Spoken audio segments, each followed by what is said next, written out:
नमस्ते मैथलीट्स। मेरा नाम हर्षित संगदार है और मैं आपका स्वागत करता हूं अपने चैनल द मैथलीट वे में।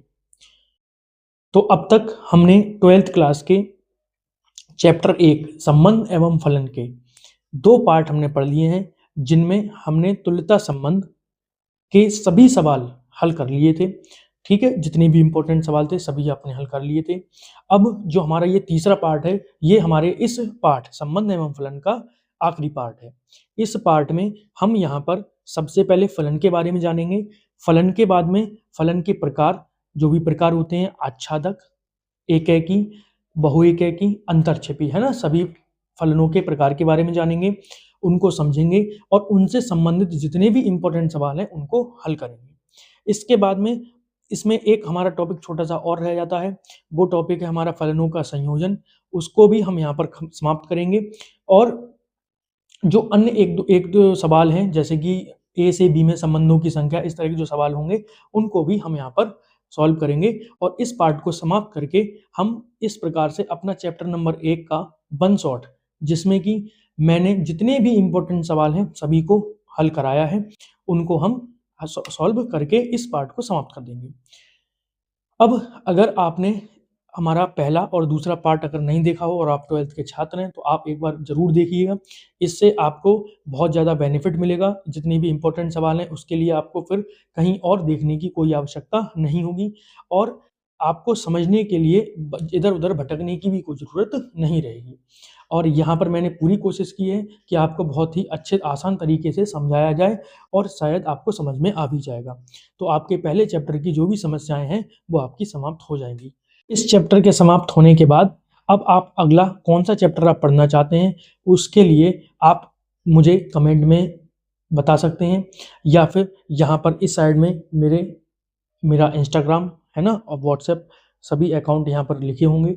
इनको देखकर इनमें से किसी एक पर भी आप मुझसे कॉन्टैक्ट कर सकते हैं या कमेंट में भी आप अपने किसी भी सवाल का जवाब पूछ सकते हैं या फिर अगले चैप्टर के बारे में आप मुझसे बता सकते हैं कि मैं उस पर वीडियो बनाऊँ।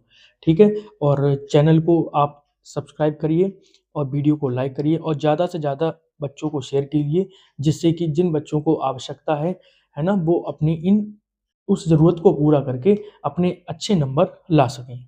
तो चलिए शुरू करते हैं आज का अपना टॉपिक, फलन। तो यहाँ पर मैंने सब चीज़ नोट कर दी, जिससे कि हमारा टाइम नोट करने में व्यर्थ खर्च ना हो, है ना? तो ठीक है भाई, चलो देखो, सबसे पहले हम समझेंगे फलन। फलन क्या है? एक ऐसा संबंध जिसके प्रांत के प्रत्येक अवयव का सह प्रांत में केवल और केवल एक प्रतिबिंब हो, क्या कहलाता है भाई? फलन कहलाता है। तो सबसे पहले तो हमें पता होना चाहिए, जो कि मैं समझता हूँ कि तुम्हें पता ही होगा पहले से, क्योंकि हम 11th क्लास में सब चीज़ पढ़ चुके हैं, प्रांत और सह प्रांत। तो अगर नहीं पता है तो अब हम आज समझा दे रहे हैं, क्या कि जो ये हमारी पहली वाली वैल्यू है, ए वाला सेट है ना? मैंने यहाँ पर एग्जांपल लिख रखे हैं, तो यहाँ पर जो पहला वाला सेट है, वो क्या कहलाता है? इसको क्या बोलते हैं हम? प्रांत बोलते हैं। ये क्या कहलाता है? प्रांत। और इसको क्या बोलते हैं भाई? सहप्रांत कहते हैं, है ना? और परिसर क्या होता है, वो थोड़ी-सी अलग बात है। पहले हम इनको समझ लेते हैं। पहले वाले जो अवयव हैं, वो क्या, पहले वाले सेट के अवयव क्या कहलाते हैं? ये वाले प्रांत कहलाते हैं और ये वाले सेट का अवयव क्या कहलाता है? ये सहप्रांत कहलाता है। ठीक है? अब परिभाषा को समझते हैं, अब ध्यान से समझ में आएगा। परिभाषा में हमें कह रहे हैं कि ऐसा संबंध जिसके प्रांत के प्रत्येक अवयव का सहप्रांत में, सहप्रांत ये वाला हो गया, है ना? प्रांत के प्रत्येक अवयव का सहप्रांत में केवल और केवल एक प्रतिबिंब होना चाहिए। यानी कि यहाँ का जो अवयव है, इसका केवल एक प्रतिबिंब बने, प्रत्येक अवयव का केवल और केवल एक प्रतिबिंब हो। अब देखो, मैंने यहाँ पर चेक करा भाई, यहाँ पर देखा कि इसके ए के तो कितने प्रतिबिंब बनना है? 2 बनना है। एक तो 1 बनना है और एक कितने बनना है? 2 बनना है। इसका मतलब क्या है कि ये हमारा फलन नहीं कहलाएगा, क्योंकि ये जो हमारा फलन है, फलन की परिभाषा को ये सैटिस्फाई नहीं कर रहा है, संतुष्ट नहीं कर रहा है, क्योंकि परिभाषा हमारी 2 बातें कहती है। पहली बात तो ये कहती है कि ऐसा संबंध जिसके प्रांत के प्रत्येक अवयव का सहप्रांत में केवल, यानी कि प्रांत के, पहली बात क्या कहती है कि प्रांत के प्रत्येक अवयव का, तो प्रांत के प्रत्येक अवयव का कोई ना कोई प्रतिबिंब होना चाहिए और केवल कितने प्रतिबिंब होना चाहिए? एक प्रतिबिंब होना चाहिए। ठीक है? तो मैंने यहाँ पर देखा भाई, ए का 2 प्रतिबिंब बन रहे थे, बी का 1 बन रहा था, सी का 1 बन रहा था, लेकिन हमारे ए के कितने बने? 2 बने। तो इसलिए ये हमारा फलन नहीं है। ठीक है? अच्छा, देसी भाषा में एक समझ सकते हो भाई फलन की परिभाषा को। फलन की परिभाषा को हम कैसे समझ सकते हैं? अगर तुम्हें तीर आरेख देखा दिया हो तो हम आराम से बता सकते हैं कि भाई ये फलन है या फिर नहीं है। कैसे बता सकते हैं? जरा समझो। हम मान ले रहे हैं कि यहाँ पर ये क्या है, बताओ? ये क्या दे रखा है, ये हम मान ले रहे हैं, ये दे रखा है कोई संतान दे रखी है ना, कोई लड़का है या लड़की है, यहाँ पर उनके पिता दे रखे हैं। तो बताओ क्या किसी पुत्र के या किसी संतान के दो पिता हो सकते हैं भाई? होंगे दो पिता? दो पिता नहीं होंगे, है ना? केवल पिताजी कितने होंगे? एक ही होंगे। इसका मतलब इसके दो पिता बनना है, यानी कि ये हमारा जो है वो फलन नहीं है। अब क्लियर हो जाएगा? अब देखो, यहाँ पर देखो, ए के कितने पिता हैं? एक। बी के कितने पिता हैं? एक। सी का भी कितने पिता है? एक। तो बताओ क्या एक पिता की 3 संतानें हो सकती हैं? बिल्कुल हो सकती हैं। ये तो पॉसिबल है ना कि एक पिता की कितनी संतानें हों? 3 संतानें हों, ये तो हमारा संभव है। लेकिन ये वाला संभव नहीं था कि एक संतान के 2 पिता हों। एक पिता की 2-3 संतानें हों, 4 कितनी भी हों, तो वो तो हमारा पॉसिबल है। कितनी भी नहीं हो। तो ये पॉसिबल है, लेकिन ये वाली चीज़ हमारी पॉसिबल नहीं थी। तो देखो और फिर परिभाषा को भी देख लेते हैं कि प्रत्येक अवयव का, तो देखो प्रत्येक अवयव का क्या प्रतिबिंब बनना है? बिल्कुल बनना है। ए का भी बनना है, बी का भी बनना है, सी का भी बनना है। और प्रत्येक अवयव का के एक और एक केवल एक ही, यानी कि केवल और केवल एक प्रतिबिंब होना चाहिए। तो ए का एक ही तो प्रतिबिंब बनना है, बी का भी कितना प्रतिबिंब है? एक ही प्रतिबिंब है, सी की भी कितनी प्रतिबिंब है? एक ही प्रतिबिंब है। इसका मतलब ये हमारा जो फलन है ना? तो समझ गए हम, ये फलन नहीं था, ये वाला फलन है। ठीक है। इसको चेक करते हैं। यहाँ पर देखो हमारी परिभाषा जो कह रही थी कि प्रांत के प्रत्येक अवयव का, तो यहाँ पर हमने देखा ए का प्रतिबिंब दे रखा है, बी का दे रखा है, लेकिन सी का कोई प्रतिबिंब नहीं है। और अगर सी का प्रतिबिंब नहीं है, इसका मतलब ये फलन नहीं होगा। ठीक है, सभी के प्रतिबिंब होने चाहिए, तो यहाँ पर सी खाली रह गया। अब तीसरी चीज यहाँ पर हम क्या देख रहे हैं कि भाई प्रत्येक अवयव देखना है, प्रत्येक अवयव चेक करा, ए का प्रतिबिंब है, बी का प्रतिबिंब है, सी का भी प्रतिबिंब है। दूसरी चीज हमें क्या चेक करनी है कि प्रत्येक अवयव का केवल एक ही प्रतिबिंब होना चाहिए। तो देखो ए का एक ही प्रतिबिंब है, बी का एक ही प्रतिबिंब है, सी का एक ही प्रतिबिंब है। इसका मतलब यह भी हमारा फलन है। ठीक है, तो मुझे लगता है ये तो बहुत जल्दी समझ में आ गया हो, क्योंकि ये तो हमने 11th क्लास में ही पढ़ा था, है ना? और अब थोड़ा और समझा दिया, जिससे कि हम फलन के प्रकार के बारे में जान सकें। ठीक है, तो अब आगे देख रहे हैं, यहाँ पर लिखा हुआ है भाई फलन के प्रकार। तो जो फलन होता है ना, उसके 4 प्रकार होते हैं, है ना? 4 प्रकार, मुख्य जो 4 प्रकार होते हैं, उनमें से 2 मुख्य जो हमारे सिलेबस में इसमें दे रखे हैं ना, वो मैंने यहाँ पर लिखे हैं। मैं बताऊँगा चारों के बारे में, लेकिन यहाँ पर जो 2 मुख्य हमारे सिलेबस में एनसीईआरटी की बुक में दे रखे हैं, है ना? जिनके बारे में हमसे सवाल पूछे जाते हैं, तो मैंने उनको यहाँ पर नोट कर लिया है। बाकी 2 के नाम भी नहीं दे रखे, तो हम उसके मैं यहाँ पर लेकिन लिख दूँगा फिर भी, ठीक है? तो सबसे पहला एकेकी फलन। फलन के कितने प्रकार हैं? यहाँ पर 2 प्रकार दे रखे हैं, है ना? वैसे 4 होते हैं। एकेकी एक देखो 4 प्रकार सुन लो पहले तो। एकेकी फलन, दूसरा होता है हमारा बहुएकेकी फलन, तीसरा होता है हमारा आच्छादक फलन, और इसी का दूसरा होता है अंतरक्षेपी फलन, है ना? तो अब मैं यहाँ पर बता दे रहा हूँ भाई, एकेकी को इंग्लिश में क्या बोलते हैं? 1 to 1, ठीक है? और जो हमारा बहुएकेकी होगा उसको बोलते हैं मैनी टू वन, ठीक है? आच्छादक हमारा क्या हो गया? ऑन टू फलन हो गया, और जो अंतरक्षेपी फलन होता है उसको बोलते हैं इनटू, है ना? इनटू फंक्शन बोलते हैं, ठीक है? चलो अब देखो यहाँ पर समझते हैं किसको? एकेकी फलन को। तो एकेकी फलन हमारा क्या कहता है? इसकी परिभाषा जरूर याद रखना, हालांकि हम परिभाषा से भी काम करेंगे और बिना परिभाषा के भी जो साइड में दे रखी है इससे भी काम करेंगे, ठीक है? तो जरा समझो, यहाँ पर ये कह रहे हैं कि फॉर ऑल, ये चिन्ह किसका होता है भाई? For all x1 x2 belongs to x, यानी कि ये वाला जो हम मान ले रहे हैं, ये वाला क्या है? हमारा x सेट है, के लिए f(x1) बराबर अगर f(x2) दे रखा है, यानी कि किसी भी फंक्शन की, दो फंक्शन की वैल्यू हमें क्या दे रखी है? दो बिंदुओं पर वैल्यू हमें किसी दे रखी है? सेम दे रखी है। तो x1 बराबर होना चाहिए किसके? x2 के। यानी इसका मतलब क्या है वो समझो आप। इसका मतलब ये है कि अगर यहाँ पर जो हमारा, पहली बात तो ये फलन तो होंगे होंगे, तो फलन तो चेक करने की जरूरत नहीं है।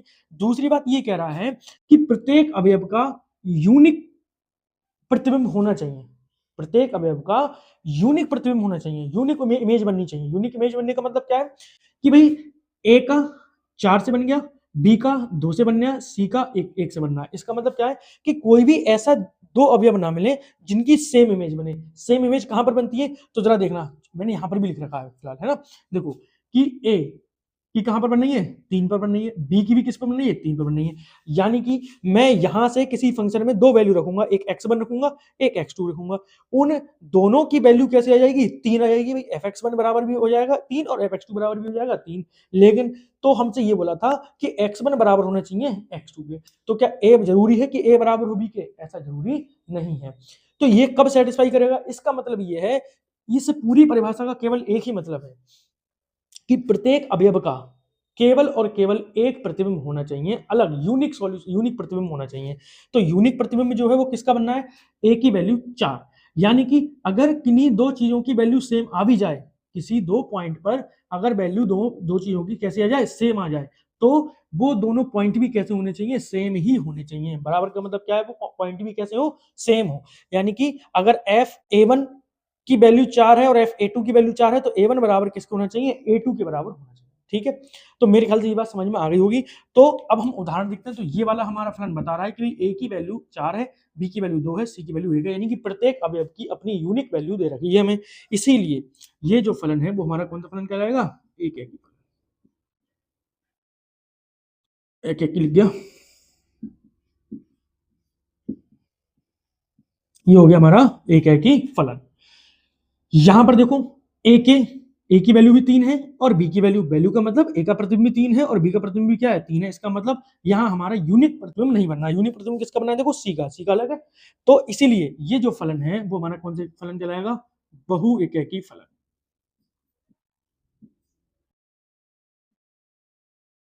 तो मेरे ख्याल से सबको ये अंतर समझ में दोनों में आ गया होगा, है ना, कौन सा एकेकी होगा, कौन सा बहुएकेकी होगा। लेकिन अब सवाल में जरूरी थोड़ा है कि हमें यहाँ पर तीर आरेख दे ही रखा हो। जब तीर आरेख नहीं दे रखा होगा तो हम इसका काम करेंगे, हम सिद्ध करने का काम करते हैं। हम सिद्ध करते हैं, हमसे कहा जाएगा भाई एकेकी सिद्ध करो, तो हम कैसे सिद्ध करेंगे, हम दिखाएंगे कि fx1 बराबर है, मान लेंगे fx1 बराबर है किसके, fx2 के, और फिर लास्ट में हम लेकर आएंगे x1 बराबर x2। जब ये लेकर आ जाएंगे तो फिर हमारा वो सिद्ध हो जाएगा, ये फलन कैसा है, एकेकी है। ठीक है, तो अब एकेकी आपको समझ में आ गया होगा। ठीक है, एकेकी समझ में आ गया। अब उसके बाद में हम बात करते हैं किसकी, आच्छादक फलन यानी कि ऑन टू फंक्शन की। यहां पर परिभाषा बोल रहे हैं कि भाई फॉर ऑल बाई, है ना, for all by belongs two by. By का मतलब क्या है, सहप्रांत। अब जरूरी नहीं है वहां पर बाई हो, यहाँ पर हमारा सहप्रांत बी है, तो इससे कोई फर्क नहीं पड़ता है। हमें समझना चाहिए कि परिभाषा में जो लिखा हुआ था वो मैंने एग्जैक्ट यहाँ पर लिख दिया, जिससे कि परिभाषा हमें एग्जैक्ट उतारनी होती है ना, जिससे कि वो गलत ना हो। लेकिन अब आप सहप्रांत बी ले लो, सी ले लो, बाई ले लो, जेड ले लो, उससे कोई फर्क नहीं है। ठीक है, अब बात समझो यहाँ पर for all by belongs two by, यानी कि सहप्रांत से अगर कोई अवयव बाई बिलोंग कर रहा है तो उस देयर एग्जिस्ट, इसका मतलब क्या होता है भाई, देयर एग्जिस्ट, यानी कि वहां एग्जिस्ट होना चाहिए क्या, उसके सहप्रांत के लिए कोई ना कोई x belongs to capital X, यानी कि प्रांत। यानी कि अब समझो, अगर कोई हमारा पॉइंट है बाई, बाई पॉइंट है, ये सभी कौन से पॉइंट है, बाई बाई पॉइंट है, इनके लिए पूर्व प्रतिबिंब मौजूद होना चाहिए किसमें, प्रांत में। यानी कि अगर हम इसको हिंदी में पढ़ें तो सहप्रांत के प्रत्येक अवयव के लिए बाई यानी प्रांत में कोई ना कोई अवयव मौजूद होना चाहिए, कोई ना कोई पूर्व प्रतिबिंब मौजूद होना चाहिए, तभी वो हमारा कैसा होगा, आच्छादक फलन होगा। ठीक, अब यहां पर देखा, इसका मतलब अगर तुम्हें तीर आरेख से समझना है तो यहां पर हमारा इसका मतलब क्या है, हमारा इसका मतलब ये है कि बी का यानी कि दूसरे वाले जो सेट है उसका कोई भी अवयव क्या ना रहे, खाली ना रहे, प्रत्येक अवयव का कोई ना कोई यहाँ से प्रतिबिंब बनना चाहिए। तो हमने यहाँ पर देखा कि भाई एक का बी पर बनना है, पूर्व प्रतिबिंब बनना चाहिए, है ना, एक का बी पर बनना है, दो का ए पर बनना है, तीन का डी पर बनना है और चार का सी पर बनना है ना। तो इनका मतलब क्या है कि यहाँ पर जो भी अवयव लिखे हुए हैं इनका कोई ना कोई पूर्व प्रतिबिंब यहाँ पर पहले से ही मौजूद है। ठीक, अब बात करते हैं किसकी, इस वाले की। तो इसका मतलब ये हमारा फलन कैसा हो गया भाई, ये तो हमारा आच्छादक फलन हो गया।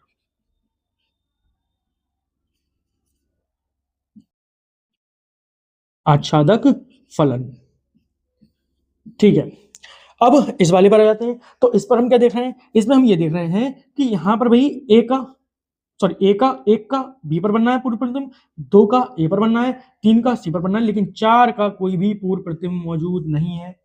अब हमने देख लिया भाई चार का तो कोई पूर्व प्रतिबिंब बन ही नहीं रहा है, और जब चार का कोई पूर्व प्रतिबिंब नहीं बनना है इसका मतलब यह आच्छादक फलन नहीं है। ठीक है, यानी कि हमें याद रखना है कि इस साइड में कोई भी चीज, दूसरी वाली साइड में कोई भी चीज खाली ना रहे। तो हमने देख लिया भाई इसका कोई पूर्व प्रतिबिंब नहीं बन रहा है, तो हम क्या करेंगे, यहाँ पर हम यहाँ पर लिख देंगे ये कौन सा फलन हो गया भाई, तो ये हमारा हो गया, इसको बोलते हैं अंतरछेपी फलन। अंतरछेपी फलन, ठीक है। तो इस तरह से हमारे ये फलन के चार प्रकार हो गए। देखो पहला प्रकार ये वाला है एकेकी फलन, दूसरा है बहुएकेकी फलन, तीसरा है आच्छादक फलन और चौथा है अंतरछेपी फलन। ठीक है, अब देखो समझो, यहां से ही हमारे प्रश्न बनते हैं, है ना। ये वाली साइड तो हमारा बेसिक था 11th क्लास का, यहां से हमारे प्रश्न बनते हैं। प्रश्न कैसे बनते हैं, हमें कोई फलन दे रखा होगा, हमसे पूछा जाएगा बताओ कि ये एकेकी है या नहीं है, या हमसे पूछा जाएगा ये आच्छादक है या नहीं है, या फिर अगर कोई फलन एकेकी और आच्छादक दोनों है तो वो एकेकी आच्छादक कहलाते हैं। ठीक है भाई, अगर वो दोनों के गुण दर्शा रहा है तो उसको बोलते हैं एकेकी आच्छादक, है ना, या एकेकी आच्छादक आच्छादक भी बोलते हैं, ठीक है। अब समझो, तो हमें इस प्रकार के प्रश्नों को हल करना है। कैसे हल करना है उसका थोड़ा-सा अलग, उसकी अप्रोच अलग रहेगी, है ना, तो हम वहाँ पर ये दिखा देंगे। हम हालाँकि हमें पता है, पहले भी हमने जब तुल्यता संबंध को सिद्ध करा था, तो उसमें भी हमने क्या लिखा था कि अगर कहीं पर वो तुल्यता संबंध सिद्ध नहीं कर रहा था, जैसे संक्रामक ना हो या सममित ना हो, तो हम क्या करते थे, उसका एक एग्जाम्पल दे देते थे, है ना, उसी में से उठा के। तो यहाँ पर भी सेम ऐसे ही रहेगा। अगर कोई भी नहीं दिखाएगा कि ये एकेकी नहीं है या आच्छादक नहीं है, तो हम उसका क्या दिखा देंगे, एक एग्जाम्पल दिखा देंगे कि देखो भई यहाँ पर। और अगर कोई एक भी एग्जाम्पल ऐसा मिल जाए जो उसको संतुष्ट ना करे, तो इसका मतलब वो हमारा आच्छादक नहीं है या फिर एकेकी नहीं है, ठीक है। तो अब इसके बाद में अब हम क्या करने वाले हैं, इसके सभी इंपॉर्टेंट सवाल करेंगे, ठीक है। अब हम शुरू करते हैं फलन के प्रकार से संबंधित कुछ बहुविकल्पीय प्रश्न, जो कि हमारे पिछले वर्षों में कई बार आए हैं, है ना। तो उन सभी प्रश्नों को हम देख रहे हैं भाई। तो मैंने यहाँ पर सभी प्रश्नों को नोट कर लिया है, और आप एक बात देखेंगे कि इसमें जो सभी प्रश्न कैसे हैं, ये बहुविकल्पी प्रश्न के रूप में आए हैं हमारे पेपर में। लेकिन यहाँ पर बात ये थी कि इन सभी प्रश्नों के ऑप्शन बिल्कुल सेम यही वाले थे। तो मैंने इन ऑप्शन को केवल एक बार लिखा है, बाकी प्रश्नों को मैंने सबको यहाँ पर नोट कर लिया है, ठीक है भाई। चलिए, अब हम शुरू करते हैं सबसे पहले अपने पहले प्रश्न से।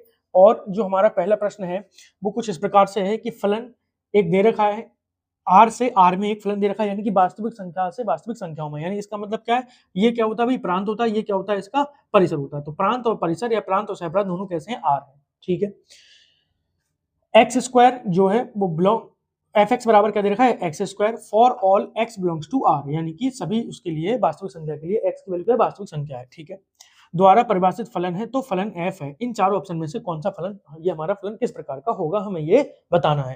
देखो पहला ऑप्शन क्या दे रखा है, एकेकी आच्छादक, यानी कि एकेकी और आच्छादक दोनों है, या बहुएकेकी आच्छादक। तो इस प्रकार से हमारे चारों ऑप्शन इसमें दे रखे हैं। तो हम करेंगे क्या, हम यहाँ पर दो चीजें चेक करेंगे, एकेकी और आच्छादक। अगर वो एकेकी हुआ तो एकेकी वाले ऑप्शन पे हो जाएगा, है ना, और आच्छादक हुआ तो एकेकी आच्छादक दोनों हो जाएगा, ठीक है। चलिए, तो सबसे पहले हम जो शुरू करेंगे वो हम चेक करेंगे सॉल्यूशन पहले का। तो सबसे पहले क्या चेक करेंगे भाई, एकेकी। तो एकेकी चेक करने के लिए सबसे अच्छा तरीका क्या है कि एक तो ये है कि भाई यहाँ पर हम क्या करने वाले हैं, हम इनका एक एग्जाम्पल दे देंगे, है ना, जिससे कि हमें पता चल जाए कि एकेकी है या फिर नहीं है। या फिर हम दूसरा काम क्या करेंगे कि हमने जो तुम्हें बताया था एफ एक्स वन बराबर एफ एक्स टू, है ना, वो लिख लेंगे। तो सबसे पहले मैं यहाँ पर लिख ले रहा हूँ कि माना x one comma x two, ये दोनों बिलोंग कर रहे हैं किससे, आर से। तथा दूसरी चीज जो हमें दे रखी होती थी क्या, कि एफ एक्स वन बराबर है किसके, एफ एक्स टू के। ये चीज हमको दे रखी होती थी, ये जो दे रखी होती थी हमें सिद्ध करके लेकर आना होता है, एक्स वन बराबर है किसके, एक्स टू के, ठीक है। अब देखो, तो हम यहाँ पर क्या करने वाले हैं, हम यहाँ पर वैल्यू रखने वाले हैं एक्स वन, क्योंकि फंक्शन क्या दे रखा है भाई, फंक्शन तो हमें लिखना पड़ेगा भाई। तो फंक्शन जो है वो हमें दे रखा है एफ एक्स बराबर एक्स स्क्वायर दे रखा है ना, ठीक है। अब देखो चेक करते हैं, तो हम यहाँ पर क्या करेंगे, सबसे पहले एफ एक्स बराबर एक्स स्क्वायर कर रहे हैं, तो यहाँ पर देखो एक्स स्क्वायर है, तो एक्स स्क्वायर की जगह क्या करते हैं, एक्स वन का स्क्वायर बराबर एक्स टू का स्क्वायर, भाई ठीक है। मैंने यहाँ पर क्या करा, एफ एक्स वन का मतलब एफ एक्स बराबर एक्स स्क्वायर था, तो एफ एक्स वन बराबर क्या होगा, एक्स वन का स्क्वायर, और एफ एक्स टू बराबर क्या होगा, एक्स टू का स्क्वायर, ठीक है। अब देखो यहाँ पर एक्स वन का स्क्वायर बराबर एक्स टू के स्क्वायर के दे रखा है, तो जैसे ही हम यहाँ पर क्या करेंगे, अब इसको काट तो सकते नहीं, दोनों वर्ग लगा हुआ है, तो हम यहाँ पर क्या कर रहे हैं कि इन दोनों को एक तरफ ले आते हैं। अब इस तरफ ले आए तो यहाँ पर क्या मिलेगा बताओ, एक्स वन का स्क्वायर माइनस एक्स टू का स्क्वायर बराबर जीरो बचेगा। इसका मतलब क्या है कि x one minus x two का, एक बार भाई x a square minus b square लग गया, तो एक बार प्लस में और एक बार माइनस में, दूसरी बार क्या लिखेंगे हम, x one min plus x two बराबर जीरो। तो पहले ये जीरो के बराबर, फिर दूसरा ब्रैकेट जीरो के बराबर। अगर ये जीरो के बराबर आएगा तो एक्स वन बराबर किसके आ जाएगा, एक्स टू के, या फिर यहां से अगर ये जीरो के बराबर आएगा, ये आएगा माइनस एक्स टू के।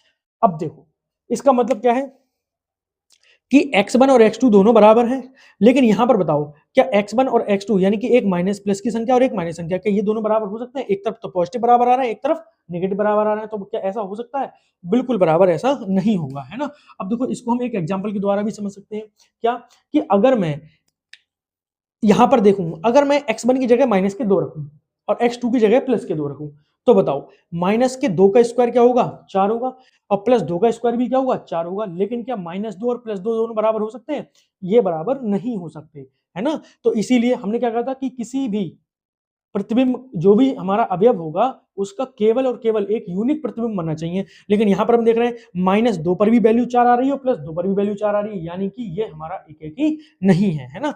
तो अगर हम चाहें तो इसको दूसरी तरह से भी दिखा सकते हैं। यहां पर तो ये बराबर नहीं आए, x1 बराबर नहीं होगा किसके, x2 के, क्योंकि भाई एक पॉजिटिव और एक नेगेटिव है। या फिर हम इसके एग्जाम्पल भी दे सकते हैं, एग्जाम्पल के लिए तो हमने एग्जाम्पल दे दिया यहाँ पर क्या एग्जाम्पल। तो एग्जाम्पल हम क्या लिख सकते हैं, एग्जाम्पल हम लिख सकते हैं यहाँ पर कि माना x1 बराबर क्या लिख लिया भाई -2, x2 बराबर क्या लिख लिया भाई +2। ठीक, तो हमने देखा भाई कि f(x1) बराबर है किसके, f(x2) के। क्यों? क्योंकि -2 का स्क्वायर बराबर होगा किसके, +2 का स्क्वायर। होगा बराबर, नहीं होगा? लेकिन क्या बताओ, ये बराबर किसके होंगे सभी, 4 के, दोनों की वैल्यू 4 आएगी। लेकिन बताओ क्या -2 बराबर होंगे +2 के, तो ये बराबर नहीं है, यानी कि x1 is not equal to x2। तो इस प्रकार से हम दोनों ही तरह से हम यहाँ पर बता सकते हैं। तो इसका मतलब क्या हो गया, ये हमारा एकेकी नहीं है। तो हम लिख देंगे अतः यह फलन एकेकी नहीं है।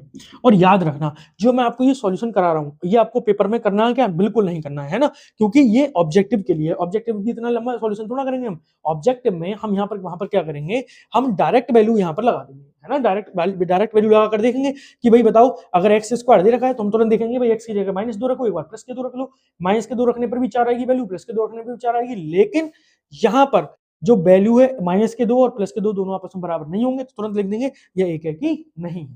समझ में आ गया भाई? तो ऑब्जेक्टिव में हमें इतना सब कुछ करने की जरूरत नहीं है। ठीक है, इसी का दूसरा पार्ट, अब जो ये तो ए पार्ट हो गया, अब इसका बी पार्ट सिद्ध करते हैं भाई। बी पार्ट में क्या है, आच्छादक।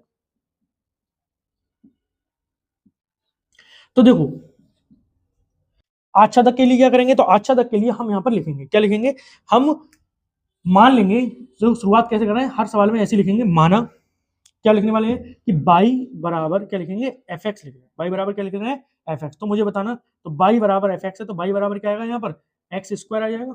बाई बराबर क्या आएगा भाई, एक्स स्क्वायर। ठीक है, मैं थोड़ी सी जगह बनाकर इधर को लिख देता हूँ, है ना।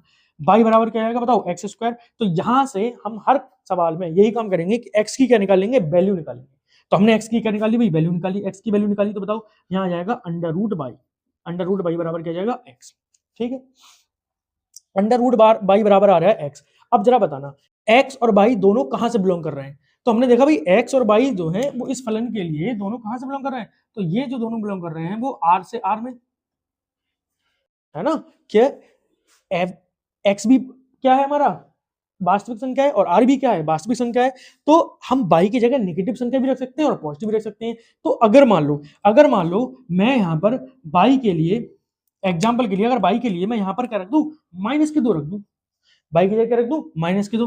तो मुझे बताओ कि अंडर रूट में -2 की वैल्यू एक्स में हमें मिलेगी। भाई एक्स कहां से कहां बिलोंग कर रहा है, एक्स कर रहा है आर से बिलोंग कर रहा है। तो आर में अगर ये -2 लग गया तो ये कैसी संख्या बन गया, इमेजिनरी संख्या बन गया। इमेजिनरी संख्या का मतलब क्या है कि बाई की वैल्यू अगर -2 रख रहे हो तो उसका प्रतिबिंब हमारे एक्स में क्या प्राप्त हो रहा है, तो हम देखेंगे यहां पर प्राप्त नहीं हो रहा है, क्योंकि मैं जैसे ही यहां पर नेगेटिव संख्या लिख दूंगा तो नेगेटिव संख्या की कोई वैल्यू उधर मिलेगी नहीं। या फिर दूसरा तरीका क्या है समझने का इसे, तो हम तीर आरेख भी बना सकते हैं। मैंने यहाँ पर एक तीर आरेख ये बना लिया, एक ये बना लिया। मैंने यहाँ पर मान लिया कि भाई यहाँ पर सभी संख्या ऊपर से चल रही डॉट डॉट नेगेटिव की संख्या है। मैंने यहाँ पे लिखा भाई -1 -2 -1 0 1 और 2 डॉट डॉट ऐसे चल रही है। सेम काम यहाँ पर चल रहा है। यहाँ पर क्या आएगा, -2 -1 0 1 2 3 और 4। अब मुझे बताना जरा कि अगर मैं ए और ये लिखा है बी, यहाँ पर अगर एक्स की वैल्यू, यहाँ पर किसकी वैल्यू है, बाई की वैल्यू। अगर मैं फंक्शन में ये वाली वैल्यू रखूंगा, -1 रखूंगा, तो बताओ वैल्यू क्या मिलेगी, +1 मिलेगी। अगर मैं -2 लिखूंगा तो क्या मिलेगी, +4 मिलेगी। क्या यहाँ पर कोई भी तीर, ये वाला तीर किससे मिलेगा, 1 से, ये वाला तीर किससे मिलेगा, 4 से। कोई भी तीर ऐसा होगा जो नेगेटिव संख्या से मिलेगा, तो नेगेटिव संख्या से मिलेगा ही नहीं। तो इसका मतलब क्या होगा, जब नेगेटिव संख्या से कोई तीर नहीं मिल रहा है, इसका मतलब यह फलन आच्छादक नहीं है। ठीक है, तो मैं अब यहाँ पर लिख सकता हूँ कि ये दोनों बराबर है ही नहीं, क्योंकि ये भी वैल्यू बराबर आ ही नहीं सकती, क्योंकि एक्स किससे बिलोंग कर रहा है, आर से बराबर कर रहा है। तो हम यहाँ पर क्या लिख देंगे, हम यहाँ पर लिख देंगे यहां किसके, भाई ये क्या है प्रांत, ये क्या है सहप्रांत, सहप्रांत के ऋणात्मक अवयवों का प्रांत में कोई पूर्व प्रतिबिंब विद्यमान नहीं है।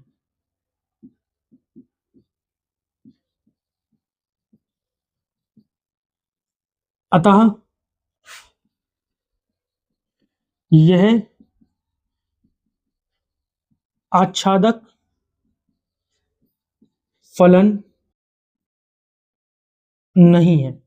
ठीक है, तो इस प्रकार से हमने इस प्रश्न के दोनों फलनों के दोनों प्रकारों के हमने बारे में जांच कर ली कि ये ना तो एकेकी है और ना ही आच्छादक। तो इसके लिए हमारा कौन सा ऑप्शन सही हो जाएगा भाई?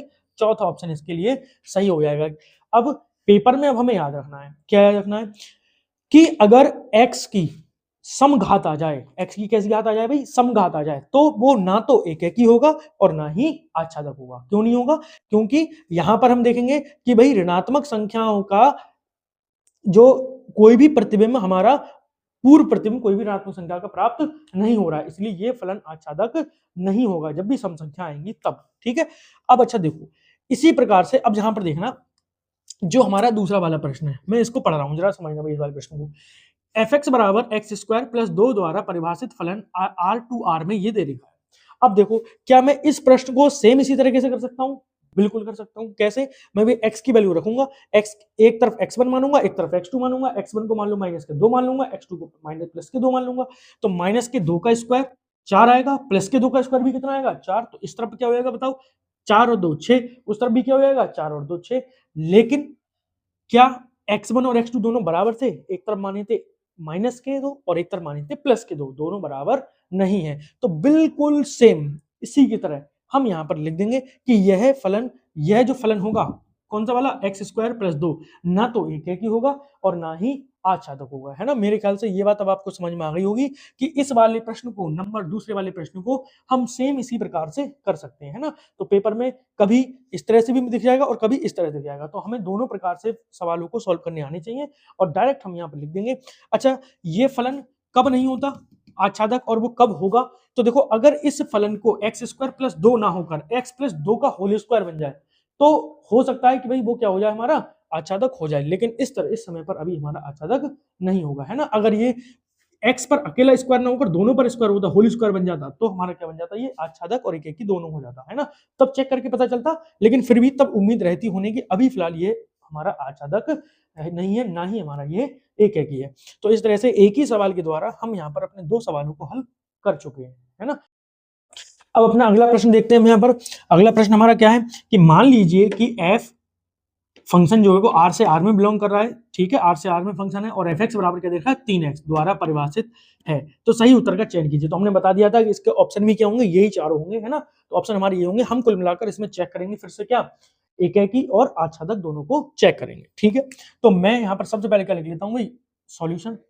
कौन से प्रश्न का सॉल्यूशन कर रहे हैं? अपने तीसरे प्रश्न का सॉल्यूशन कर रहे हैं, ठीक। तो सबसे पहले हमें क्या चीज की जांच करनी है? एकेकी की जांच करनी है। तो एक एक के लिए हम क्या जांच करते हैं भाई? तो हम एक एक के लिए जांच करते हैं कि भाई ये देखो कि 2 चीजें मान लेंगे हम। माना पहले फंक्शन लिख लेंगे, पहले फंक्शन लिख लेते हैं, है ना। तो ऊपर जो फंक्शन लिख लेते हैं, fx बराबर क्या दे रखा है भाई? हमारा 3x दे रखा है और जो फंक्शन है वो हमारा r से किस में है? r में है, ठीक है, सही है। तो मैंने यहाँ लिख लिया, माना x1 तथा x2 ये दोनों हैं, दोनों चीजें मान ली। ये दोनों किससे बिलोंग कर रहे हैं भाई? आर से बिलोंग कर रहे हैं, ठीक है। ये दोनों ही किससे बिलोंग कर रहे हैं? आर से बिलोंग कर रहे हैं, ठीक है। तो तथा fx1 बराबर है किसके? fx2 के। तो हमने यहाँ पर क्या करा कि भाई fx1 बराबर fx2 के, तो मैंने क्या करा भाई? वैल्यू रख दी यहाँ पर।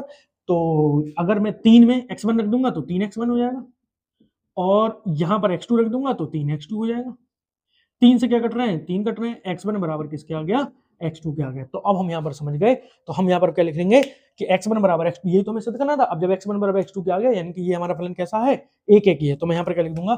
For all x1 x2 belongs to r, fx1 बराबर किसके है? fx1 बराबर है fx2 के। तो x1 बराबर किसके आ गया? हमारा x2 के आ गया। अतः फलन कैसा है भाई? हमारा एक ही है। ठीक है, तो ये फलन हमारा कैसा आ गया, एक एक ही आ गया। अब दूसरी चीज सिद्ध करेंगे इसी के बी पॉइंट हमारा क्या रहेगा भाई, आच्छादक।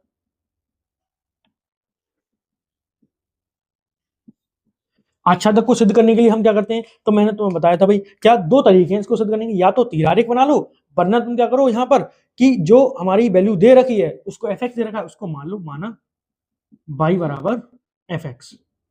ठीक है, तो हमने देखा y बराबर एफ एक्स माना है, तो यहाँ पर कितनी दे रखी है, 3x दे रखा है, तो 3 बटे में पहुंचा दो, तो y बटे 3 बराबर कितना आ गया, x आ गया। ठीक है, अब तुम्हें देखना है कि यहाँ पर y का कोई भी मान रख दो, क्या उसके लिए x की वैल्यू इस r के लिए सेटिस्फाई कर रही है या फिर नहीं कर रही है। ठीक है, तो हमने देखा भाई सेटिस्फाई कर रही है या नहीं, तो हमने कहा बाई की कोई वैल्यू रख दो। अगर मान लो मैं बाई की वैल्यू 4 रख दूं, तो 4/3 आ जाएगा। क्या 4/3 आर में होगा, तो आर जो है वो क्या होता है, दुनिया में जितनी भी संख्याएं हैं वो सभी हमारी किस में मौजूद है, आर में मौजूद है, तो 4/3 भी होगा। 4/3 कौन सा, 3 है। अब आर में मौजूद क्या नहीं होगा, जो पिछले वाले सवाल में आया, रूट में अगर माइनस आ जाए जो कि हमारी काल्पनिक संख्या बन जाती है, तो काल्पनिक संख्या हमारी आर में मौजूद नहीं होगी, बाकी सभी चीजें तो होंगी होंगी।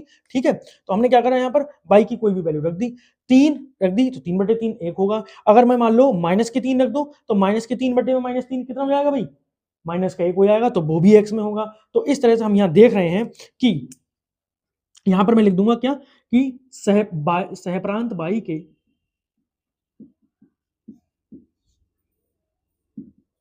के लिए प्रांत x में, या फॉर ऑल ऑर्डर लूं, है ना, फॉर ऑल सहप्रांत बाई के लिए प्रांत x में कोई ना कोई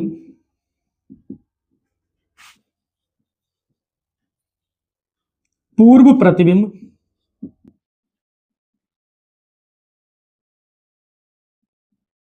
उपस्थित है, और अगर कोई ना कोई पूर्व प्रतिबिंब उपस्थित है, इसका मतलब क्या है, इसका मतलब यह है कि यह जो हमारा जो फलन दे रखा है वो कैसा है, आच्छादक है। यह फलन एफ से लिख रहे हैं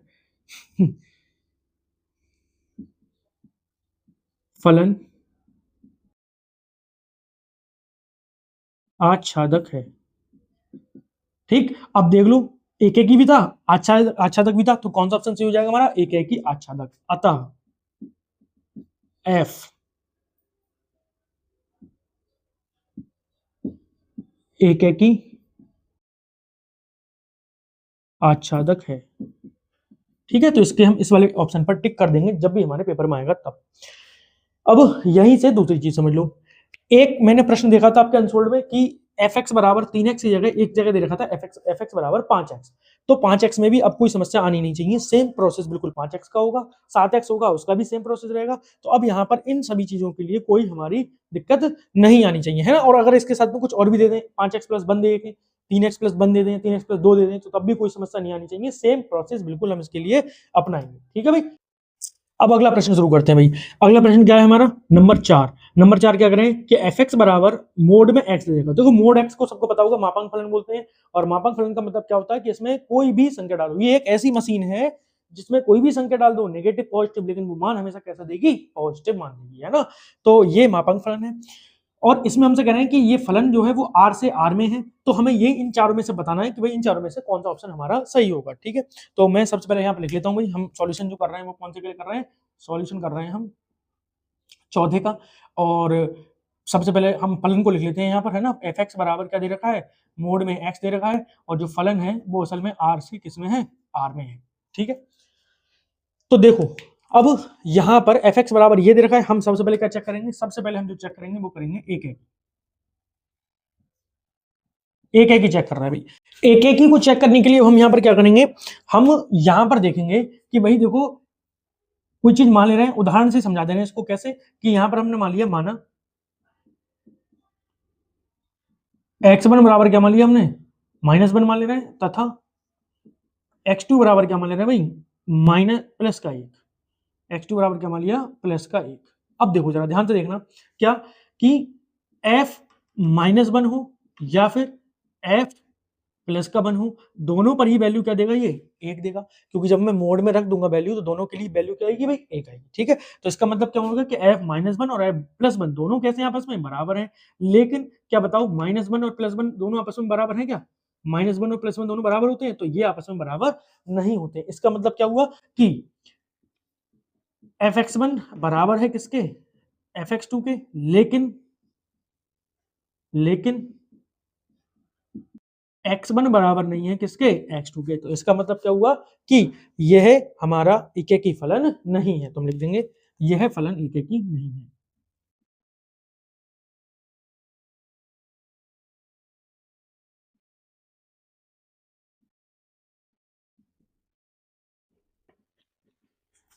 ठीक है, चलो इसके बाद में नंबर बी जो हम चेक करते हैं, क्या, आच्छादक।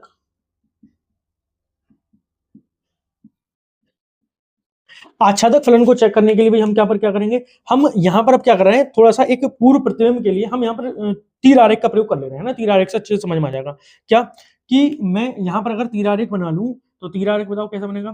तीर आरेख बनेगा इस प्रकार से, है ना। और हमें जो वैल्यू दे रखी है वो कौन सी भाई, सभी हमारी आर है, यानी वास्तविक संख्या है। तो वास्तविक संख्या को मैं यहाँ पर कैसे कह रहा हूँ, -2, -1, 0, 1, 2, 3, है ना। और यहाँ पर भी लिख दे रहे हैं -2, -1, 0, 1, 2, 3। ठीक है, अब देखो ध्यान से देखना भाई, क्या देखना है हमें, कि जो अगर मैं वैल्यू यहाँ पर रखना शुरू कर दूं, अगर मान लो x की जगह मैं -2 रखूं, तो बताओ ये -2 जो वैल्यू है वो मुझे कहां पर पहुंचाएगी भाई, 2 तक पहुंचाएगी। बताओ 2 तक ही पहुंचाएगी, क्योंकि अगर मैं मोड में -2 रखूंगा तो वो कहां पर मिलाएगी भाई, 2 पर मिलाएगी। आंसर क्या देगी, 2 देगी। ठीक है, अगर मैं -1 रखूंगा तो मुझे क्या मिलेगा भाई, 1 मिलेगा। अगर मैं 0 रखूंगा तो बताओ क्या मिलेगा भाई, 0 रखूंगा तो 0 मिल जाएगा। अगर 2 रखूंगा तब भी 2 मिलेगा, 1 रखूंगा तब भी 1 मिलेगा। यानी कि हमने अब यहाँ पर देख पा रहे हैं कि जो ये वाली साइड हमारा, ये ए हो गया, ये बी हो गया, ये प्रांत हो गया, ये सहप्रांत हो गया, सहप्रांत के जितने भी ऋणात्मक संख्याएं हैं उनका कोई भी पूर्व प्रतिबिंब हमें दिख ही नहीं रहा है।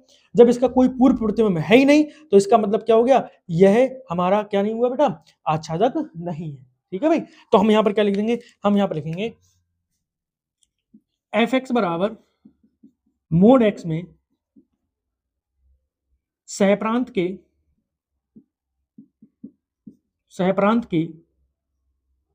ऋणात्मक अवयवों का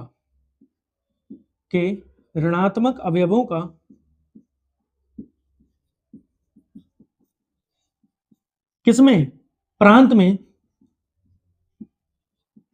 कोई पूर्व प्रतिबिंब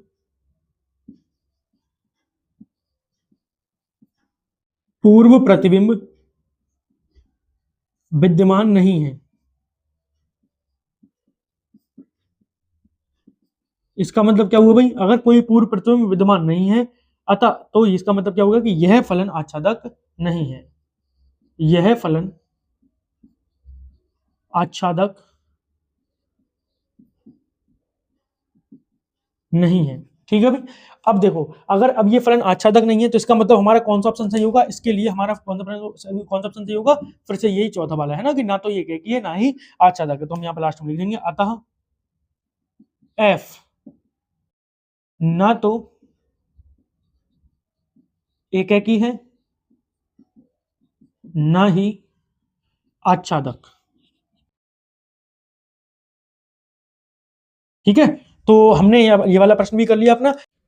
तो हम देखेंगे यहाँ पर हमें दूसरा प्रश्न एक दे रखा है, क्या, f जो है r से r प्लस में। r प्लस का मतलब क्या है, कि 0 को छोड़कर सभी धनात्मक संख्याएं। ठीक है, तो अगर हमें यही चीज सभी धनात्मक संख्याओं में चेक करनी होगी, तो बताओ क्या ये हमारा एकेकी होगा, तो हमारा ये बिल्कुल एकेकी हो जाएगा, है ना। तो हम सॉल्व कर सकते हैं क्या नहीं, कि भाई x1 बराबर किसके हो जाएगा, x2 हो जाएगा, क्योंकि हम यहाँ पर निगेटिव वाली संख्या ही नहीं लेंगे, f बन लेंगे तो दूसरी तरफ भी क्या लेंगे, f बन लेंगे। तो इसका मतलब ये हमारा कैसा हो जाएगा, ये हमारा एकेकी हो जाएगा। आच्छादक के लिए चेक करेंगे, तो भाई जरा देखो कि r से r प्लस में होगा, लेकिन यानी कि यहाँ पर r होगा और यहाँ पर क्या लिखा होगा, r प्लस होगा। ठीक है, तो r से r प्लस में होगा, यानी कि ये वाला तो r होगा और ये वाला क्या होगा, r प्लस होगा। इसमें कोई भी ऋणात्मक संख्या होगी ही नहीं, तो इसके सभी का यहाँ पर सभी लोग जो जो खाने हैं, जो सभी बिंदु दे रखे हैं, अब दे रखे हैं, तो यहाँ पर निगेटिव होंगे ही, यहाँ पर केवल केवल क्या होंगे, पॉजिटिव होंगे। जब पॉजिटिव होंगे तो सभी का पूर्व प्रतिबिंब यहाँ पर हमें मिल जाएगा। तो इसी प्रश्न को सेम ऐसे ही हम हल कर सकते हैं, और उस प्रश्न में जब सभी का पूर्व प्रतिबिंब मिल जाएगा तो हम लिख देंगे यह आच्छादक है और यह हमारा एकेकी भी है ना। तो हम जब r से r प्लस की बात करेंगे तो यह हमारा एकेकी भी होगा और आच्छादक भी होगा। मेरे ख्याल से अब तुम्हें ये सभी चीजें भी समझ में आ गई होंगी इन दोनों प्रश्नों के लिए, चाहे r से r के लिए हो, चाहे r से r प्लस के लिए हो। अब अगला प्रश्न हम अपने देखते हैं भाई। अगला प्रश्न क्या है हमारा, एफ एक्स बराबर महत्तम पूर्णांक दे रखा है, महत्तम पूर्णांक फलन है, इसके द्वारा एफ आर से आर में है, तो हमें बताना है कि भाई इन चारों में से कौन सा चीज सही होगी। तो पहले तो आपको पता होना चाहिए महत्तम पूर्णांक फलन। तो महत्तम पूर्णांक फलन क्या होता है? तो महत्तम पूर्णांक फलन के लिए मैं यहाँ पे लिख दे रहा हूँ, महत्तम पूर्णांक फलन क्या होता है कि भाई कि अगर इस x में, इस महत्तम पूर्णांक फलन में x की वैल्यू अगर तुम कुछ भी रखोगे, जैसे मान लो x की वैल्यू तुमने 2.1 रखी, तो 2.1 जो ये मान क्या देगी हमें? 2 देगी। अगर तुमने यहाँ पर 2.9 रख दी, तब भी ये हमें क्या मान देगा बेटा? 2 ही मान देगा। समझ में आ गई? यानी कि ये अपने से कम जो भी पूर्णांक होगा उसकी वैल्यू हमें देता है। तो 2.8 रखोगे तब भी 2 ही देगा, लेकिन अगर यहाँ पर तुमने 3 रख दिया तो 3 हमें मान क्या देगा? 3 ही देगा। माइनस के 3 रखोगे तब भी मान क्या देगा? माइनस के 3 ही देगा, है ना? तो ये हमारा क्या है? महत्तम पूर्णांक फलन है। ठीक है, अब देखो इसके बारे में भाई क्या है, इसके बारे में ये है कि हमें बताना है कि आर से आर में एक फलन दे रखा है महत्तम पूर्णांक। तो मैं यहाँ पर लिख देता हूँ सॉल्यूशन। सॉल्यूशन में किसका है? ये सॉल्यूशन है सवाल नंबर किसका? 5 का। और हमें इसमें एफ एक्स बराबर दे रखा है एक महत्तम पूर्णांक फलन है ना, जो कि किससे है भाई? आर से आर में दे रखा है, आर से आर में। ठीक है, अब देखो यहाँ पर सबसे पहले हमें क्या चेक करना है? सबसे पहले हमें चेक करना है यहाँ पर एक एक, सबसे पहले हमें एक एक ही चेक करना है। एक एक ही को चेक करने के लिए हम यहाँ पर क्या करेंगे कि मान ले कोई वैल्यू मान लेते हैं, है ना, उसी से चेक कर देते हैं। तो हमने यहाँ पर मान लिया, माना एक्स वन बराबर क्या मान लिया? मान लो ये इसी में से ऑप्शन ले लेना, देखो हमें साफ साफ दिख रहा है, मैंने एक्स बराबर 2.1 ले लिया तथा एक्स टू बराबर क्या ले लिया भाई? 2.9 ले लिया। हमें याद रखना है कि ये दोनों चीजें बिलोंग कहां से करनी चाहिए? आर से, तो भाई आर से बिलोंग कर ही रही है। ठीक है, तो अब देखो, तो यहाँ पर एफ एक्स वन बताओ क्या बनेगा भाई? एफ एक्स वन क्या बनेगा? तो एफ एक्स वन मतलब एफ 2.1 और एफ एक्स टू का मतलब क्या है? एफ 2.9। तो अगर दोनों ही जगह तुम वैल्यू क्या रखोगे भाई? इनमें वैल्यू रखोगे तो ये महत्तम फलन में जब वैल्यू रखोगे तो हमें क्या मिलेगा? चलो मैं रख ही देता हूँ एक बार, 2.1 और यहाँ पर हो जाएगा 2.9, है ना। तो कुछ भी रख दोगे हमेशा मान क्या मिलेगा? हमें 2 मिलेगा, इसका भी मान 2 आएगा और इसका भी मान 2 आएगा। तो हमें पता चल गया कि एफ एक्स वन बराबर है किसके? एफ एक्स टू के।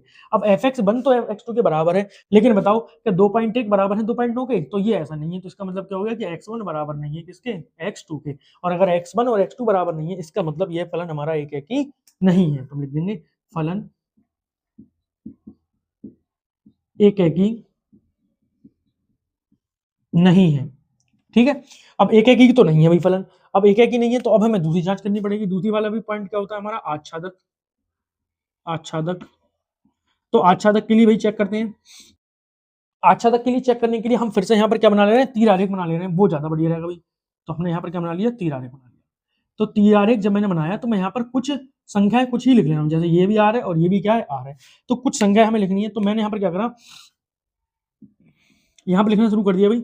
मैंने 2.1 लिख लिया, 2.2 लिख लिया, 2.3 लिख लिया और सो ऑन चलता रहेगा भाई 3 और यहाँ पर आएगा 4। ठीक है, यहाँ पर देखो मैंने यहाँ पर क्या लिख लिया? यहाँ पर लिख लिया मैंने 2.1 लिख लिया, 2.2 लिख लिया, है ना, और उससे ऊपर एक 2 और लिख लेते हैं, 2 लिख लिया और यहाँ पर ऐसे चलता रहेगा, 3 आ जाएगा और 4 आ जाएगा। ठीक है, अब जरा बात समझना कि अगर फंक्शन में तुम 2.1 रखोगे तो तुम्हें वैल्यू ये कहाँ तक पहुंचाएगा? 2 तक पहुंचाएगा। अगर फंक्शन में तुम वैल्यू 2.2 रखोगे तो कहाँ से कहाँ तक पहुंचाएगा भाई? ये भी कहां तक पहुंचाएगा? 2 तक पहुंचाएगा, सॉरी, है ना, कहां तक पहुंचाएगा? ये भी हमें 2 तक, मिटालते हुए और गंदगी बढ़ाते हुए, है ना। ठीक है, 2.3 रखेंगे तब भी कहां तक पहुंचाएगा? 2 पर ही पहुंचाएगा। यानी कि इसका मतलब क्या है कि सभी चीजें 2 तक जा रही हैं। तो क्या 2.1 2.2 का कोई भी संबंध बनेगा? नहीं बनेगा, क्योंकि इसकी वैल्यू जब तुम इसमें रखोगे तो ये मशीन तुम्हें हमेशा क्या देगी? पूर्णांक देगी, पूर्णांक देगी। तो बताओ 2.1 2.2 इसमें तो 2 और 3 के बीच में इनफाइनाइट अपूर्णांक होंगे, यानी कि पॉइंट वाली संख्या होंगी, तो वो तो हमारी कहीं भी इनका पूर्व प्रतिबिंब यहाँ पर होगा ही नहीं। तो मैं यहाँ पर क्या लिख लूंगा? तो यहाँ पर लिख दूंगा ये हमारा आच्छादक नहीं है। क्यों नहीं है भाई? इसलिए नहीं है क्योंकि इस फलन के, या मैं लिख दूंगा सहप्रांत के, सहप्रांत के अवयवों में, अवयवों में पूर्णांकों के अलावा, के अलावा किसी भी अवयव का, किसी भी अवयव का प्रांत में पूर्व पूर्व प्रतिबिंब, पूर्व प्रतिबिंब, प्रतिबिंब विद्यमान नहीं है। जब किसी का भी पूर्णांक के अलावा किसी का पूर्व प्रतिबिंब होगा ही नहीं तो ये हमारा इसका मतलब क्या हो गया भाई, आच्छादक नहीं है। तो हम लिख देंगे फलन आच्छादक नहीं है, फलन आच्छादक नहीं है, आच्छादक नहीं है। तो हमने देख लिया भाई, नहीं है, सॉरी, एक तो राइटिंग माशाल्लाह, ऊपर से और कटिंग, नहीं है। ठीक है, तो इसका मतलब क्या हुआ कि फलन ना तो आच्छादक है और ना ही एकेकी। तो फिर से हमारा कौन सा ऑप्शन सही हो जाएगा, इसके लिए भी चौथा ऑप्शन सही हो जाएगा। तो हम लिख देंगे अतः एफ ना तो आच्छादक है ना ही एकेकी। तो ये वाला प्रश्न भी हमारा सॉल्व हो गया है ना। तो चलिए अब शुरू करते हैं अपना अगला प्रश्न। अगला प्रश्न हमारा क्या है भाई कि आर स्टार सभी शून्येतर वास्तविक संख्याओं का समुच्चय। आर स्टार का सभी शून्येतर का मतलब क्या होता है कि शून्य से इतर, यानी कि उसमें सभी वास्तविक संख्या आएंगी, केवल कैसे नहीं आएंगी, शून्य नहीं आएगा। ठीक है, तो एफ एक्स बराबर 1/x द्वारा परिभाषित प्रतिचित्रण ये हमें दे रखा है। तो हमें बताना है कि ये भाई क्या है, आच्छादक है वो एक एक आच्छादक है क्या है, ये चीज हमें चेक करेंगे। ठीक है, तो सबसे पहले हम यहाँ पर क्या लिख लेते हैं, अपना फंक्शन सॉल्यूशन कौन से का करना है भाई, हम सॉल्यूशन कर रहे हैं अपने सवाल नंबर 6 का। 6 लिख लेते हैं। ठीक है, तो फलन लिख ले पहले। तो एफ एक्स बराबर क्या दे रखा है भाई हमें, एफ एक्स बराबर दे रखा है 1/x। ठीक है, और जो एफ है वो हमारा क्या है, आर स्टार से आर स्टार में है, आर स्टार से आर स्टार में है ना। स्टार का मतलब हमें बताइए कि ये हमें क्या है, शून्येतर वास्तविक संख्याओं को दर्शा रहा है। ठीक है, तो चेक करने के लिए भी शुरू कर देते हैं अपनी प्रक्रिया। सबसे पहले प्रक्रिया किसकी है भाई, एक की है ना, एक शुरू करते हैं भाई। तो एक जो हमारा फलन है उसके लिए हमें क्या करना होता है, हम यहाँ पर मान लेंगे कि भाई x1 और x2 दो हमारे बिलोंग कर रहे हैं भाई किससे, आर स्टार से। ठीक है, तो हमने यहाँ मान लिया, माना x1 x2 बिलोंग कर रहे हैं किससे, आर स्टार से। और अगर ये आर स्टार से बिलोंग कर रहे हैं तो इसका मतलब क्या है कि हम यहाँ पर रखेंगे भाई कि एफ एक्स वन बराबर होगा किसके, एफ एक्स टू के। ये तो हमें दे ही रखा होता है, तो हम यहाँ पर वैल्यू रखेंगे एफ वन 1/x1 बराबर होगा किसके भाई, 1/x2 के। तिरछी वाली गुणा होगी, x2 यहाँ पहुंचेगा, x1 यहाँ पहुंचेगा, कुल मिलाकर x1 बराबर किसका आ जाएगा, x2 के। अब x1 बराबर x2 क्या आ गया, इसका मतलब क्या है कि यह हमारा कैसा फलन है, एक ही फलन। फलन कैसा है, एक ही है, एक ही है। ठीक है, एक ही फलन है। अब इसके बाद में नंबर बी हमें क्या चेक करना होता है, आच्छादक चेक करते हैं भाई। तो आच्छादक चेक करने के लिए हम क्या करेंगे, यहाँ पर आच्छादक चेक करने के लिए फिर से हम दो चीजें भाई मानेंगे, है ना। क्या मान लेंगे हम यहाँ पर कि दो चीजें नहीं, एक ही चीज हमें माननी पड़ेगी। क्या, हम यहाँ पर मान लेंगे, माना y बराबर एफ एक्स मान लेते हैं, है ना, ये तो मानते हैं। अब y बराबर एफ एक्स का मतलब क्या होगा, y बराबर 1/x। अब y बराबर 1/x है, तो अगर हमें x की वैल्यू निकालनी होगी तो हमें क्या मिलेगा, x बराबर मिलेगा भाई x बराबर 1/y के, यानी कि y इधर पहुंचेगा तो मैं यहाँ पर ऐसे लिख दे रहा हूँ, 1/y बराबर क्या, x। अब भाई बात समझो कि ये जो दोनों वैल्यू है वो हमारी आर स्टार है, इधर भी क्या है, आर स्टार, एक्स भी आर स्टार से है, वाई भी किससे, आर स्टार से। इसका मतलब क्या है कि ना तो शून्य यहाँ पर है ना ही शून्य यहाँ पर है। ठीक है, अब तुम कोई सी भी वैल्यू रख दो वाई की। अगर मान लो वाई की वैल्यू 2 रखोगे तो 1/2 का मतलब 0.5, तो वो हमारी आर स्टार में होगी, बिल्कुल होगी। ठीक, अब देखो तुम यहाँ पर कोई भी वैल्यू रख दो, तुमने यहाँ पर रख दी, अगर वाई की वैल्यू 1/2 रख दी तो 2 ऊपर पहुंच जाएगा, तो एक्स की वैल्यू क्या आ जाएगी, 2 भी आर स्टार में। इसका मतलब हम यहाँ पर देख रहे हैं कि तुम वाई की कोई भी वैल्यू रख दो, प्रत्येक वैल्यू के लिए कोई ना कोई पूर्व प्रतिबिंब एक्स में मौजूद है। तो हम यहाँ पर क्या लिखेंगे कि यहाँ पर क्या लिखेंगे भाई कि सहप्रांत के प्रत्येक अवयव का प्रांत में पूर्व प्रतिबिंब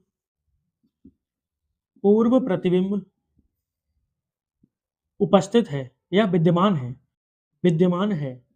और जब पूर्व प्रतिबिंब विद्यमान है, इसका मतलब क्या हो गया कि यह हमारा क्या है, आच्छादक फलन है। यह फलन कैसा है, आच्छादक है। और जब फलन आच्छादक है और ऊपर हम देख चुके हैं कैसा भी फलन एक ही है, तो इसका मतलब क्या हो गया, अतः फलन एक ही आच्छादक है, एक ही आच्छादक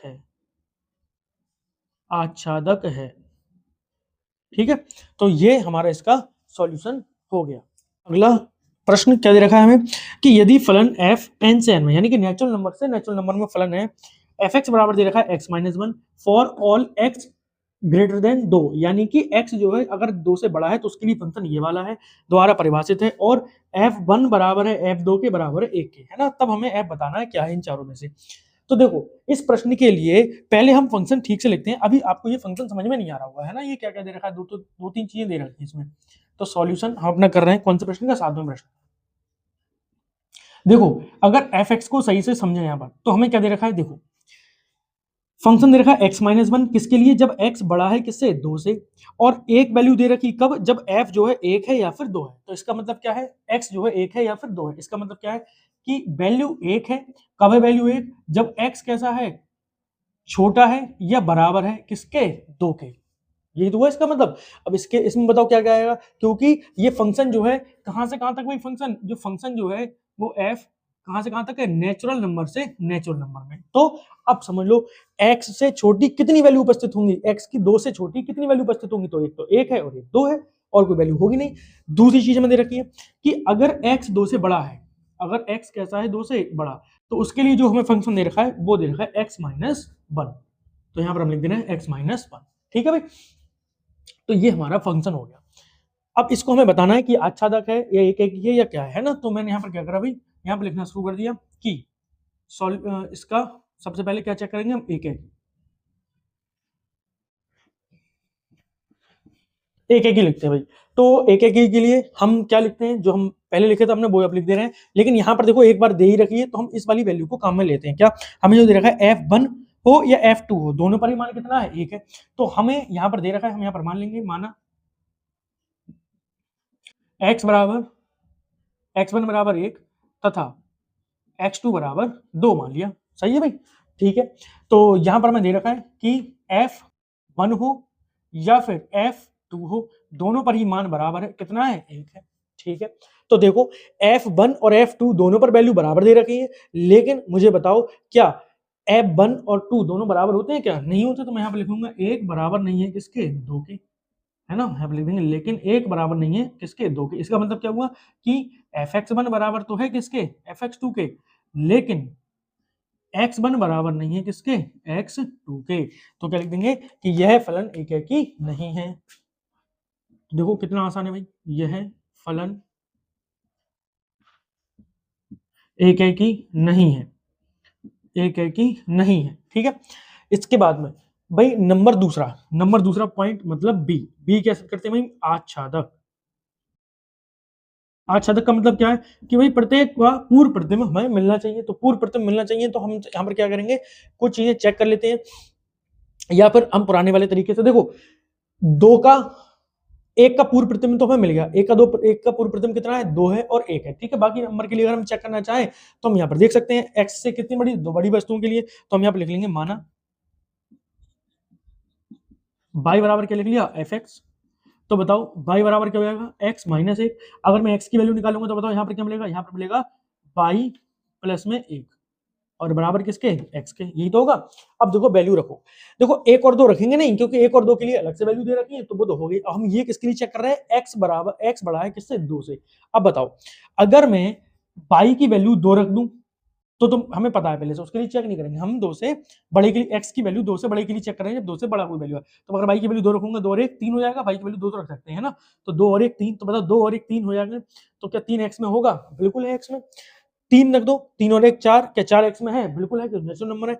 देखो, y की वैल्यू हम कोई भी ऋणात्मक संख्या रख सकते हैं क्या? पहले ये समझो, ऋणात्मक संख्या नहीं रख सकते, क्योंकि n से n में है, तो सभी हमारी संख्या कैसी होंगी? धनात्मक होंगी। जब सभी संख्याएं धनात्मक होंगी, तो धनात्मक संख्याओं में अगर 1 जोड़ देंगे तो हमेशा वैल्यू कैसी आएगी? धनात्मक आएगी। इसका मतलब क्या हुआ कि y के प्रत्येक अवयव का x में एक पूर्व प्रतिबिंब मौजूद होगा, और जब मौजूद है तो इसका मतलब ये फलन हमारा कैसा है? आच्छादक है। ठीक है। तो हम यहाँ पे लिख दे रहे हैं क्या कि सहप्रांत y के प्रत्येक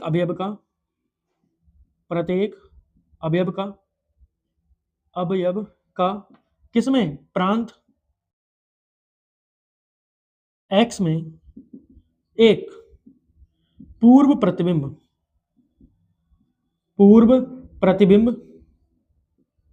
विद्यमान है। तो यह फलन कैसा हो गया? यह फलन आच्छादक है, आच्छादक है, ठीक है। तो अब हम यहां पर क्या लिख सकते हैं, अतः, देखो एकेकी भी है और आच्छादक भी है, अतः फलन एकेकी आच्छादक है, यानी कि दोनों ही चीजें है ना। तो इस प्रकार से यह हमारे यहाँ पर बहुविकल्पी सभी पूरे हो गए। यह हमारे सभी इंपॉर्टेंट बहुविकल्पी थे, है ना, जो हमारे बार बार पेपरों में आते हैं। तो अब मुझे नहीं लगता भाई इसमें से कोई भी चीज तुम्हें समझ में नहीं आई हो। अगर फिर भी अगर कोई चीज समझ में ना आई हो तो भाई एक बार दोबारा से कमेंट में डाल देना, तो मैं वहां पर आपको समझाने की कोशिश करूंगा, ठीक है। तो अब बहुविकल्पी प्रश्नों के बाद में अब हमारे अगले जो प्रश्न है ना, उनको हम सॉल्व करते हैं। वो हमारे क्या दे रखा है कि यदि पहला प्रश्न जो हमारा 8वां प्रश्न है वो दे रखा है कि यदि f जो है वो q से q में एक संबंध है, यानी कि fx बराबर कितना दे रखा है 3x - 4, जहां पर जो q है वो परिमेय संख्याओं का समुच्चय है और x बिलोंग कर रहा है q से, तो हमें सिद्ध करना है कि f एकेकी आच्छादक है, यानी कि एकेकी भी है और आच्छादक भी है, ठीक है। तो इसको हम सॉल्व करने के लिए हम यहाँ पर लिख लेते हैं भाई सॉल्यूशन, सॉल्यूशन कौन से नंबर का, 8 नंबर का, सॉरी सॉल्यूशन कौन से नंबर का भाई, सॉल्यूशन 8 नंबर का। 8वें नंबर का सॉल्यूशन हम लिख रहे हैं, एफ एक्स बराबर क्या दे रखा है बताओ, एफ एक्स बराबर दे रखा है 3x - 4, और जो x जो फंक्शन है हमारा f वो q से q में दे रखा है, ठीक है।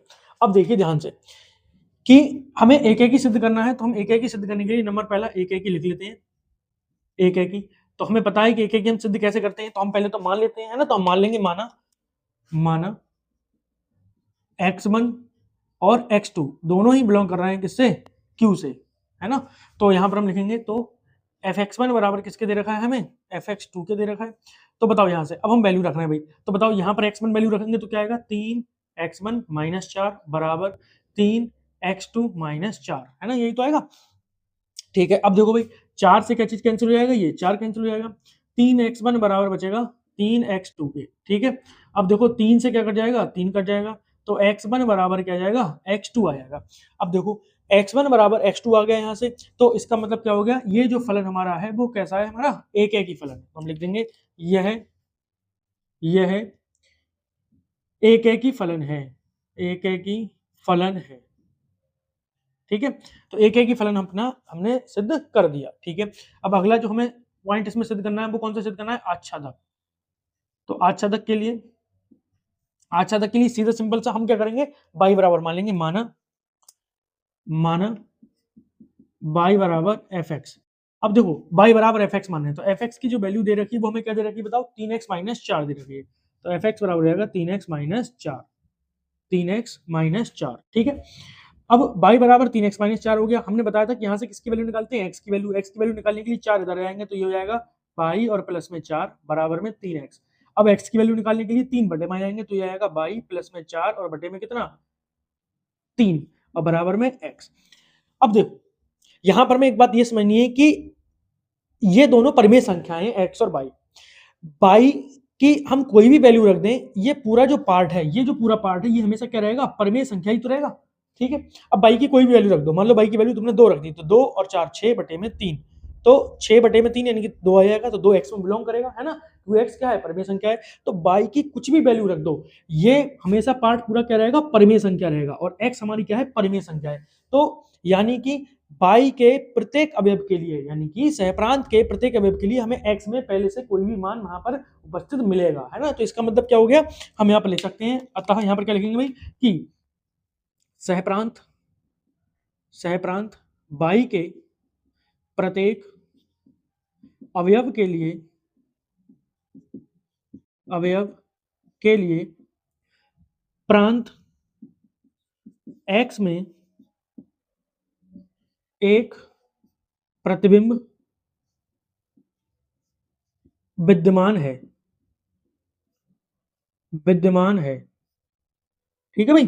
तो इसका मतलब हमारा प्रत्येक उसके लिए एक प्रतिबिंब विद्यमान है, तो हम क्या लिख सकते हैं, अतः क्या मतलब हो गया भाई इसका, यह आच्छादक है। तो आच्छादक भी हो गया भाई और एक ही हो गया, इसका मतलब क्या हो गया, फलन एक ही आच्छादक है, एक ही आच्छादक है, ठीक है। तो इस तरह से हमारा ये प्रश्न हो गया। अगला प्रश्न क्या है हमारा कि एफ एक्स बराबर साइन एक्स द्वारा प्रदत्त फलन एफ कहां से कहां तक है भाई, 0 से पाई बाई 2 से आर तक जा रहा है ना, यानी कि 0 से पाई बाई 2 से कहां तक भाई, आर तक है। तथा जी एक्स जो है वो कॉस एक्स द्वारा प्रदत्त फलन है, ये भी 0 से पाई बाई 2 पर किस पर है, आर पर है फलन है। ठीक है, तो विचार कीजिए कि एफ तथा जी एक एक ही है, परंतु एफ प्लस जी एक एक ही नहीं है। तो हमें पहले तो ये चीज सिद्ध करनी है कि एफ एक्स और जी एक्स ये दोनों अलग अलग कैसे है, एक एक ही है। फिर हमें बताना है कि एफ प्लस जी ये हमारा एक एक ही नहीं है। ठीक है, तो हमने क्या करा भाई, यहाँ पर सवाल नंबर अपने इसके लिए सॉल्यूशन डाल लेते हैं हम यहाँ पर सॉल्यूशन। तो सबसे पहले इसमें भी 2 सवाल नहीं 3 सवाल है, बल्कि एक तो पहले एफ एक्स के लिए, इसके लिए एफ एक्स के लिए सिद्ध करना है, फिर जी एक्स के लिए सिद्ध करना है, फिर एफ प्लस जी के लिए सिद्ध करना है। ठीक है, तो सबसे पहले हम यहाँ पर सॉल्यूशन डाल लेते हैं सवाल नंबर किसका, 9 का। तो फलन हमारा एफ एक्स पहले लेते हैं, पहले नंबर डाल के एफ एक्स बराबर क्या दे रखा है हमें, साइन एक्स दे रखा है। और यहाँ पर एक चीज और दे रखी है, जो एफ जो है वो बिलोंग कर रहा है कहाँ से, जीरो से पाई बाई 2, 0 से पाई बाई 2 से कहां तक बेटा, ये है हमारा आर तक, है ना। ठीक है, देखते हैं भाई इसका मतलब होता क्या है। इसका मतलब है कि आर बाई की वैल्यू तो कुछ भी आ जाएगी, यानी एफ एक्स का मान कुछ भी आ सकता है, लेकिन एक्स का मान कहां से कहां तक होगा, 0 से पाई बाई 2 के लिए होगा। तो हम एक एक के लिए चेक करते हैं, एक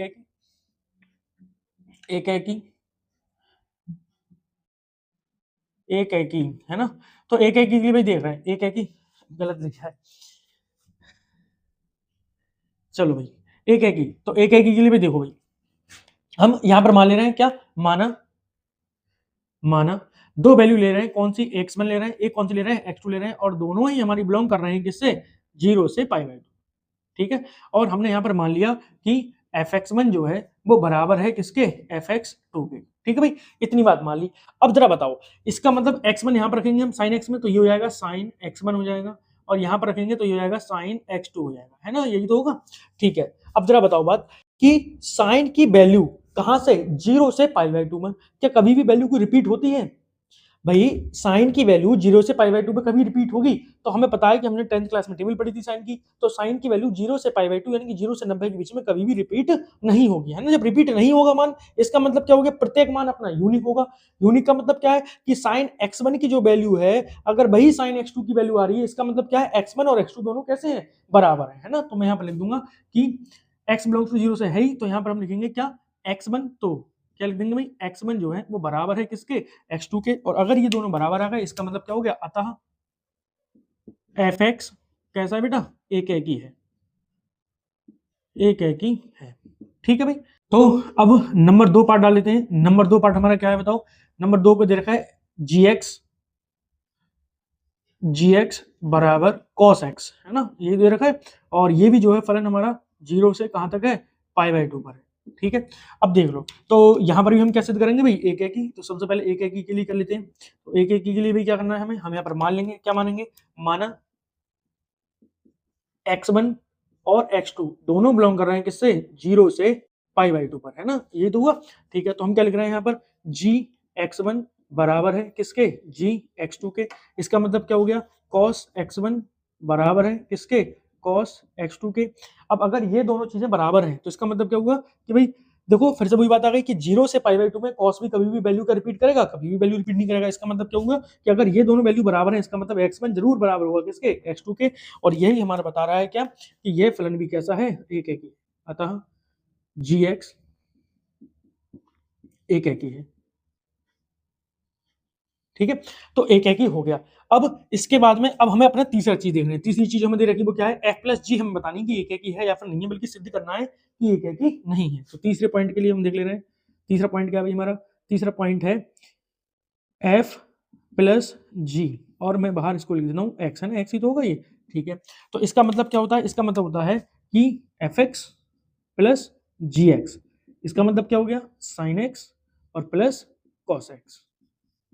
ठीक है, अब देखो एक के लिए फिर हम यहां पर लिख देंगे क्या, एक अब देखो एक के लिए हम यहां पर क्या कर रहे हैं कि हम कोई दो वैल्यू ले रहे हैं, है ना, जिससे कि हम इसको सिद्ध कर पाए। तो हमने क्या करा, दो वैल्यू ले ली, कोई सी, हमने कौन सी वैल्यू ले ली भाई, हमने मान लिया, माना कोई दो वैल्यू ले लो जो कि हमारी यहाँ पर संतुष्ट भी कर रही हूँ, इनसे दोनों से ही।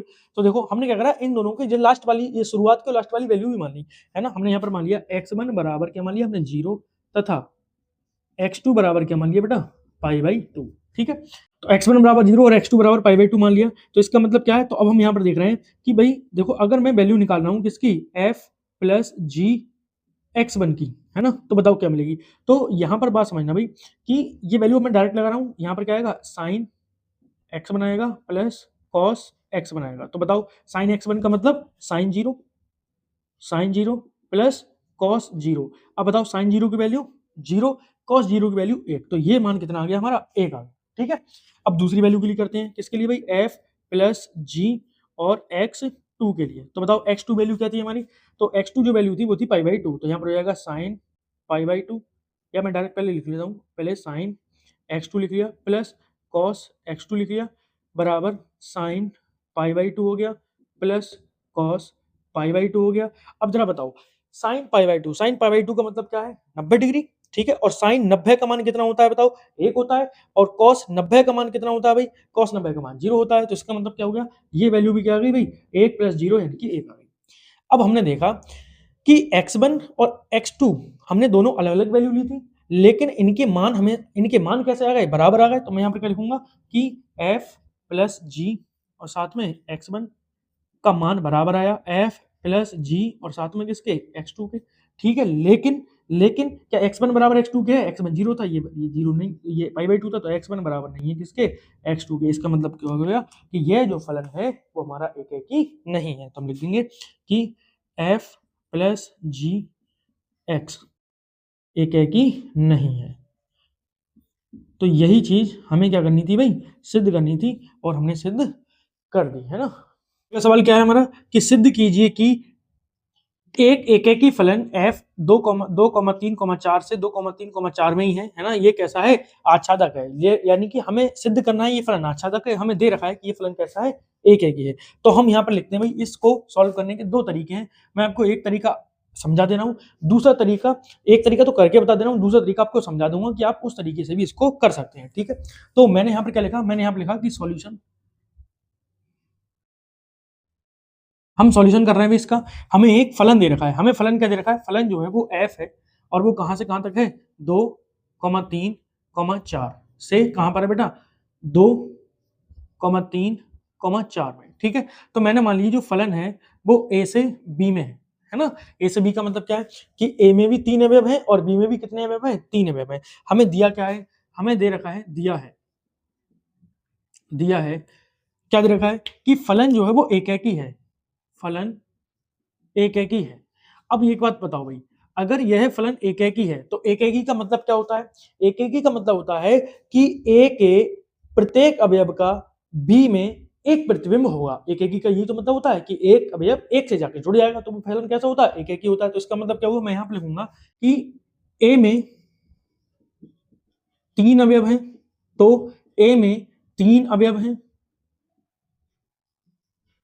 तथा b में भी कितने अवयव हैं भाई, 3 अवयव हैं, 3 अवयव हैं, तो इसका मतलब क्या हुआ कि तो ए में 3 अवयव है और बी में भी 3 अवयव है। इसका मतलब प्रत्येक एक अवयव दूसरे के एक अवयव से जुड़ा हुआ है, यानी कि प्रत्येक अवयव किसी ना किसी से जुड़ा हुआ है, यानी कि ए के तीनों अवयव बी के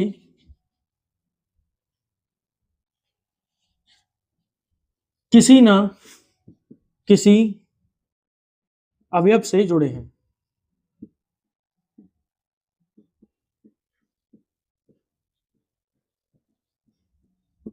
है ना, यही तो मतलब हुआ। तो फलन एक ही था, तो इसका मतलब ये हो गया, क्योंकि ए में भी 3 अवयव है और बी में भी 3 अवयव है, इसका मतलब ये है कि ए के जो 3 अवयव हैं वो बी के किसी ना किसी अवयव से जुड़े हुए हैं। तो इसका मतलब ये हुआ कि ना तो ए में कोई अवयव खाली है, ना ही बी में कोई अवयव खाली है। ठीक है, ये बात हमारी यहाँ पर प्रूव हो गई। ठीक, तो अब हमें हमें सिद्ध क्या करना है, हमें यहाँ पर हम वो लिखते हैं, तो ये किसके लिए हो गया, एक के लिए हो गया। अब हम यहाँ पर लिखते हैं आच्छादक के लिए, आच्छादक को भी कैसे देखें, तो आच्छादक क्या कहता था? आच्छादक ये कहता था कि बी का कोई भी अवयव खाली नहीं रहना चाहिए, यानी कि बी के प्रत्येक अवयव के लिए ए में कोई ना कोई पूर्व प्रतिबिंब होना चाहिए, तो कहता था। तो हमें यहाँ पर पता है कि ए में भी 3 अवयव थे, बी में भी 3 अवयव थे, ए हमारा एक ही है, इसका मतलब तीनों अवयव किसी न किसी से जुड़े होंगे, तो बी का कोई भी अवयव खाली बचा? नहीं बचा। इसका मतलब बी के भी प्रत्येक किसी न किसी अवयव का ए में कोई ना कोई पूर्व प्रतिबिंब उपस्थित है। तो हम यहाँ पर ये लिखेंगे कि फलन ए से बी में, फलन एफ ए से बी में क्या है बेटा? एक एक ही है, एक एक ही है, अर्थात अर्थात बी के सभी अवयव ए के किसी न किसी अवयव से पूर्व प्रतिबिंब बनाता है, पूर्व प्रतिबिंब बनाता है, पूर्व प्रतिबिंब बनाता है। क्यों बनाता है पूर्व प्रतिबिंब? क्योंकि ए व बी दोनों समुच्चयों में अवयवों की संख्या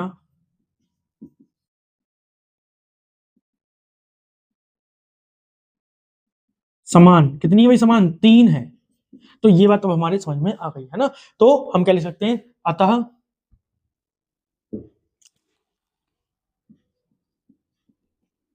एफ कौन सा देखा बेटा? 2, 3, 4 एक कैसा फलन है भाई? आच्छादक फलन है।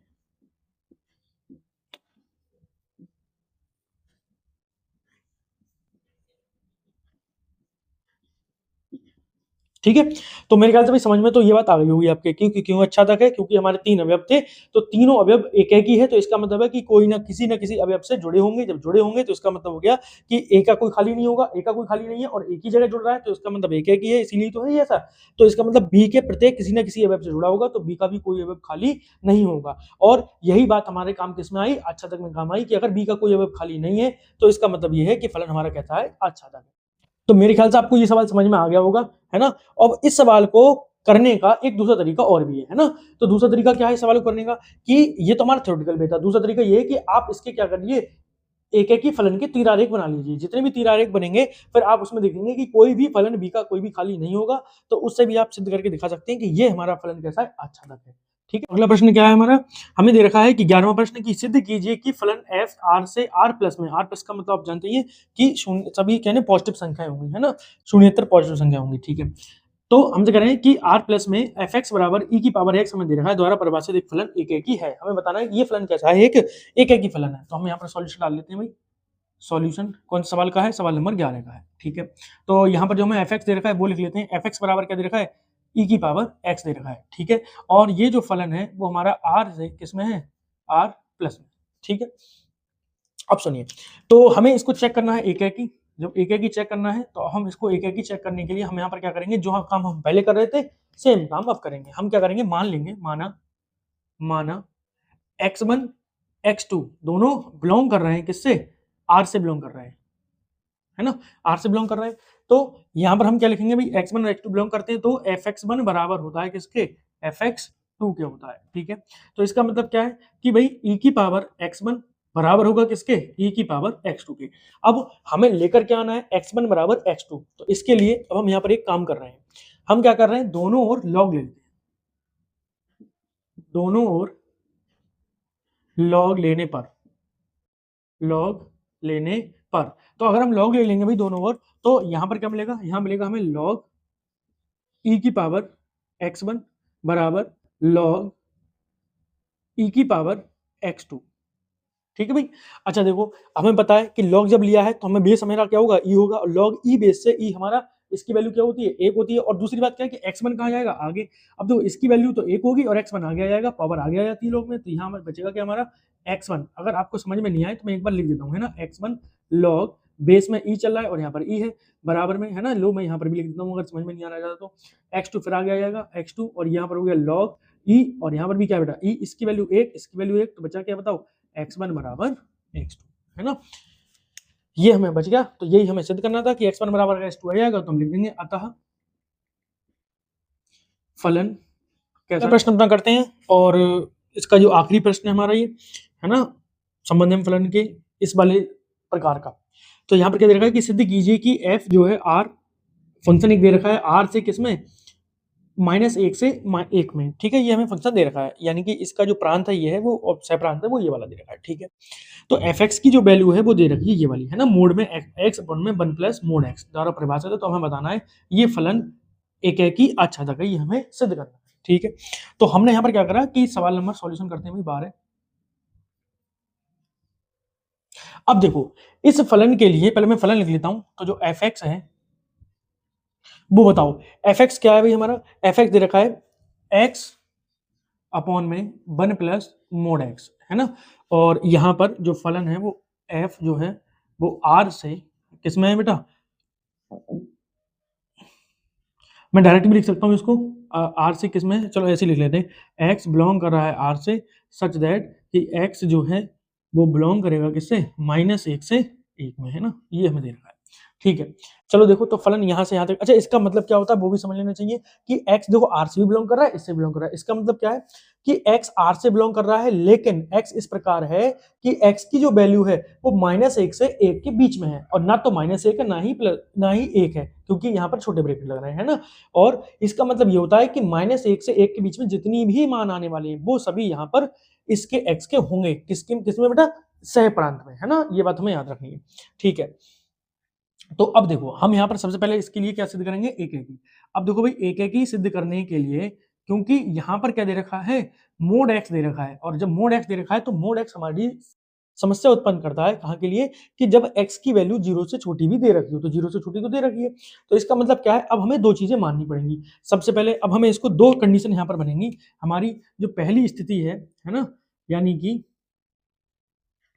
स्थिति लिख देते हैं,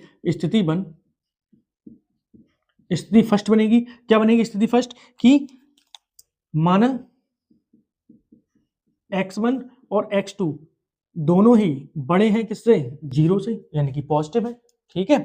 और दूसरी स्थिति क्या बनेगी, स्थिति 2 जो है हमारी वो क्या बनेगी, मैं यहाँ पर बीच में एक दीवार लगा देता हूँ। तो स्थिति 2 क्या बनेगी भाई हमारी, वो बनेगी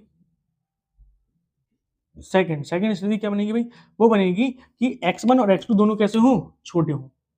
x1 और x2 दोनों कैसे हो बेटा, छोटे हो किससे, 0 से, ठीक है भाई। तो इसके लिए अब देखो भाई बात क्या है बताओ। तो यहां पर हम यहां पर देखेंगे fx1 बराबर किसके होगा भाई, fx2 के। पहले इसके लिए चेक करते हैं भाई, fx1 बराबर होगा किसके, fx2 के, ठीक है। अब जरा देख लेना, अगर x1 और x2 दोनों 0 से बड़े हैं, तो 0 से बड़े हैं तो ये हमें वैल्यू क्या देगा, पॉजिटिव देगा, यानी कि बाहर क्या जाएगा, प्लस। तो यहां हो जाएगा हमारा x1 बटे में 1 प्लस x1 बराबर x2 और बटे में 1 प्लस x2, है ना। अब हम क्रॉस वाली मल्टीप्लिकेशन कर लेते हैं। तो x1 की गुणा यहाँ पर होगी 1 से, तो पहले x1 आ जाएगा, x1 की गुणा x2 से होगी, तो आ जाएगा भाई x1 और x2 बराबर में x2 की गुणा करेंगे, x2 गुणा 1 से करेंगे तो आ जाएगा x2, और x2 गुणा इससे करेंगे तो ये आ जाएगा भाई x1 x2, है ना। तो x1 x2 यहाँ पर भी है, यहाँ पर भी है, पॉजिटिव है दोनों तरफ, तो ये कट जाएंगे। तो बताओ क्या बचेगा, x1 बराबर क्या बचेगा भाई, x2 बचेगा, ठीक है। तो इसका मतलब क्या हो गया, इस स्थिति में तो फलन कैसा है, एक है, फलन एक है। अब स्थिति इस वाली स्थिति के लिए देख लेते हैं। इस वाली स्थिति में क्या होगा भाई, फिर से हम लिखेंगे भाई f x1 बराबर होगा किसके, f x2 के, ठीक है। तो अब देखो x1 और x2 दोनों छोटे हैं किससे, 0 से। जब 0 से छोटे हैं तो मोड 0 से छोटे के लिए किसके क्या देता है वैल्यू, माइनस के x देता है। तो यानी कि यहाँ पर जो आएगा वो आएगा x1 अपॉन में 1 माइनस x1 बराबर x2 और अपॉन में 1 माइनस x2, है ना, ठीक है। तो कैची वाली गुणा कर लेते फिर से, क्रॉस मल्टीप्लिकेशन। तो ये हो जाएगा हमारा x1 की गुणा 1 से तो x1 माइनस x1 की गुणा इससे, तो ये हो जाएगा x1 x2 बराबर, बेटा बताओ x2 की गुणा यहाँ पर करेंगे तो क्या आएगा x2, और माइनस के x2 गुणा यहाँ पर करेंगे तो x1 x2 आ गया। फिर से देखो ये माइनस के x1 x2, ये भी माइनस के x1 x2, और ये कट गए। तो बताओ क्या बचा, x1 बराबर क्या बच गया, x2। और फिर से हम यहाँ लिख देंगे, यहाँ पर भी हमारा फलन कैसा हो गया, एक ही हो गया, है ना, फलन एक ही है, फलन एक ही है, ठीक है। तो दोनों ही के लिए हमने क्या देख लिया, फलन कैसा था, एक एक ही था, ठीक है।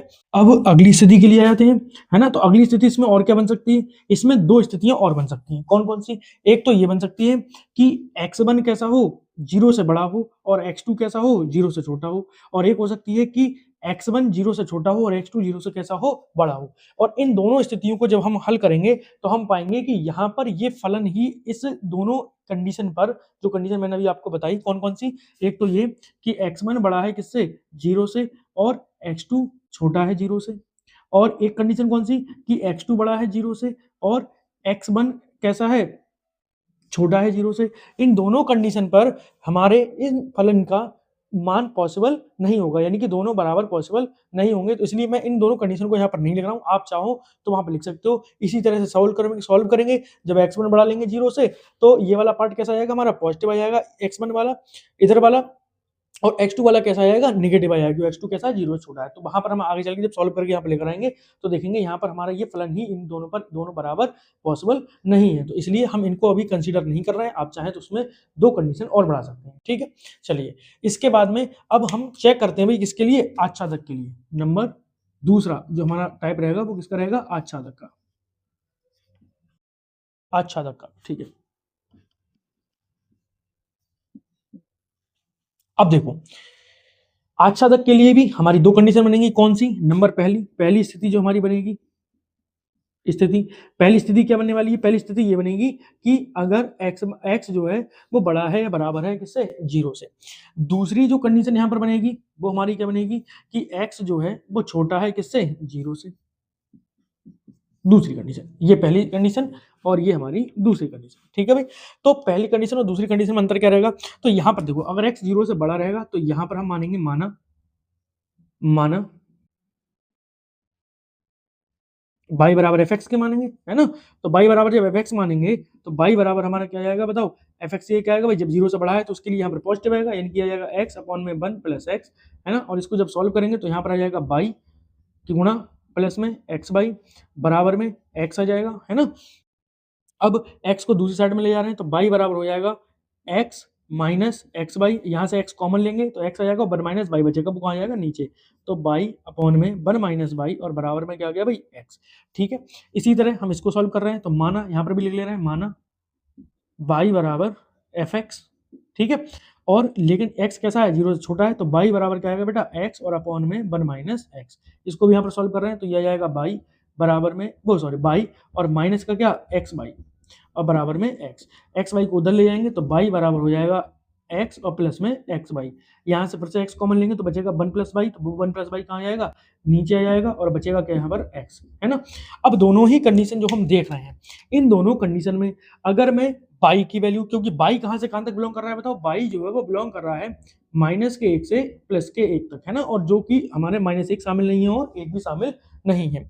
इन दोनों कंडीशन में अगर मैं -1 और x के बीच में y की कोई भी वैल्यू रख दूंगा तो यहाँ पर x की वैल्यू उसके लिए मौजूद होगी। देखो मैं यहाँ पर रख के देख रहा हूँ, जैसे मानो x की वैल्यू मैं यहाँ पर चेक करता हूँ, मैंने x की वैल्यू y की वैल्यू क्या रख के देख ली, 0.5 रख के देख ली, है ना। 0. इसके बीच में आएगा, 0.5 जब रख के देखेंगे तो ऊपर क्या आएगा, 0.5 आएगा, नीचे क्या आएगा, 1 माइनस 0.5। और 1 माइनस 0.5 का मतलब क्या है, मैं यहाँ पर बता दे रहा हूँ, 0.5 और अपॉन में 1 माइनस 0.5, है ना। इसका मतलब क्या हो गया, 0.5 और बटे में क्या बचेगा, 0.5 ही बचेगा, है ना। ये तो बचेगा भी इसमें से, तो ये हमारे कट जाएंगे, वैल्यू क्या आ जाएगी 1। अब बताओ क्या एक वैल्यू x में है, तो ये x में है, ठीक है। इसी तरह से अगर तुम यहाँ पर रख के देखोगे तो यहाँ पर रख के देखो भाई, 0.5 रख के देखा, बटे में क्या आएगा 1 प्लस 0.5, है ना। और ये आएगा 0.5 और बटे में कितना आएगा 1.5 आ जाएगा, एक पॉइंट से पॉइंट हट जाएगा, तो ये बचेंगे 5 और बटे में 15, है ना, 5 बटे में 15। और जो x है वो हमारा कहाँ से बिलोंग कर रहा है, r से। अब r से बिलोंग करने का मतलब क्या भाई, कि 5 बटे में 15 जो है यहीं पर मिलेगी, इसका यहीं पर मिलेगी। इसका मतलब क्या है कि ये भी हमारा मान जो है वो कैसा हो गया, सही हो गया, है ना। तो हम यहाँ पर देख रहे हैं, और जो वैल्यू है वो 0 से कैसी है, छोटी x की वैल्यू, तो यानी कि दोनों के लिए सेटिस्फाई कर रहा है। तो अब हम यहाँ पर लास्ट में लिख सकते हैं, अतः सहप्रांत के प्रत्येक अवयव के लिए प्रांत में एक पूर्व प्रतिबिंब उपस्थित है। ठीक है। तो इस प्रकार से हमने देख लिया कि भाई फलन एकेकी भी था और आच्छादक भी था, तो यही हमें सिद्ध करना था कि परिभाषित फलन एकेकी तथा आच्छादक है। ठीक है, तो ये सवाल जो है मेरे ख्याल से आपको समझ में आ ही गया होगा, है ना? ठीक है, तो इस तरह से जो हमारे एकेकी और आच्छादक वाले ये सवाल थे, वो वाले अब हमारे यहाँ पर क्या हो गए, पूरे हो गए। जितने भी इंपॉर्टेंट सवाल थे सब मैंने करा दिए। अब 1-2 टाइप के और सवाल हैं, जिनको मैं छोटे-छोटे जो सवाल हैं उनको सॉल्व करवा के फिर इसको हम पार्ट को क्या करते हैं, समाप्त करते हैं। इस चैप्टर में हमारा एक छोटा-सा टॉपिक और बचा है ना? उसको और कवर कर लेते हैं हम। उससे भी थोड़े-थोड़े, छोटे-छोटे सवाल आ जाते हैं ना? जैसे कि हमारा पहला जैसे टॉपिक है हमारा फलनों का संयोजन। तो फलनों का संयोजन का मतलब क्या होता है? यदि हमारे कोई 2 फलन दे रखे हैं f(x) और g(x), है ना? तो उनका संयोजन क्या कहलाता है? फॉग लिखा हो, गॉफ लिखा हो, फॉफ लिखा हो या फिर गॉग लिखा हो। ये क्या कहलाता है? हमारा फलनों का संयोजन कहलाता है ना?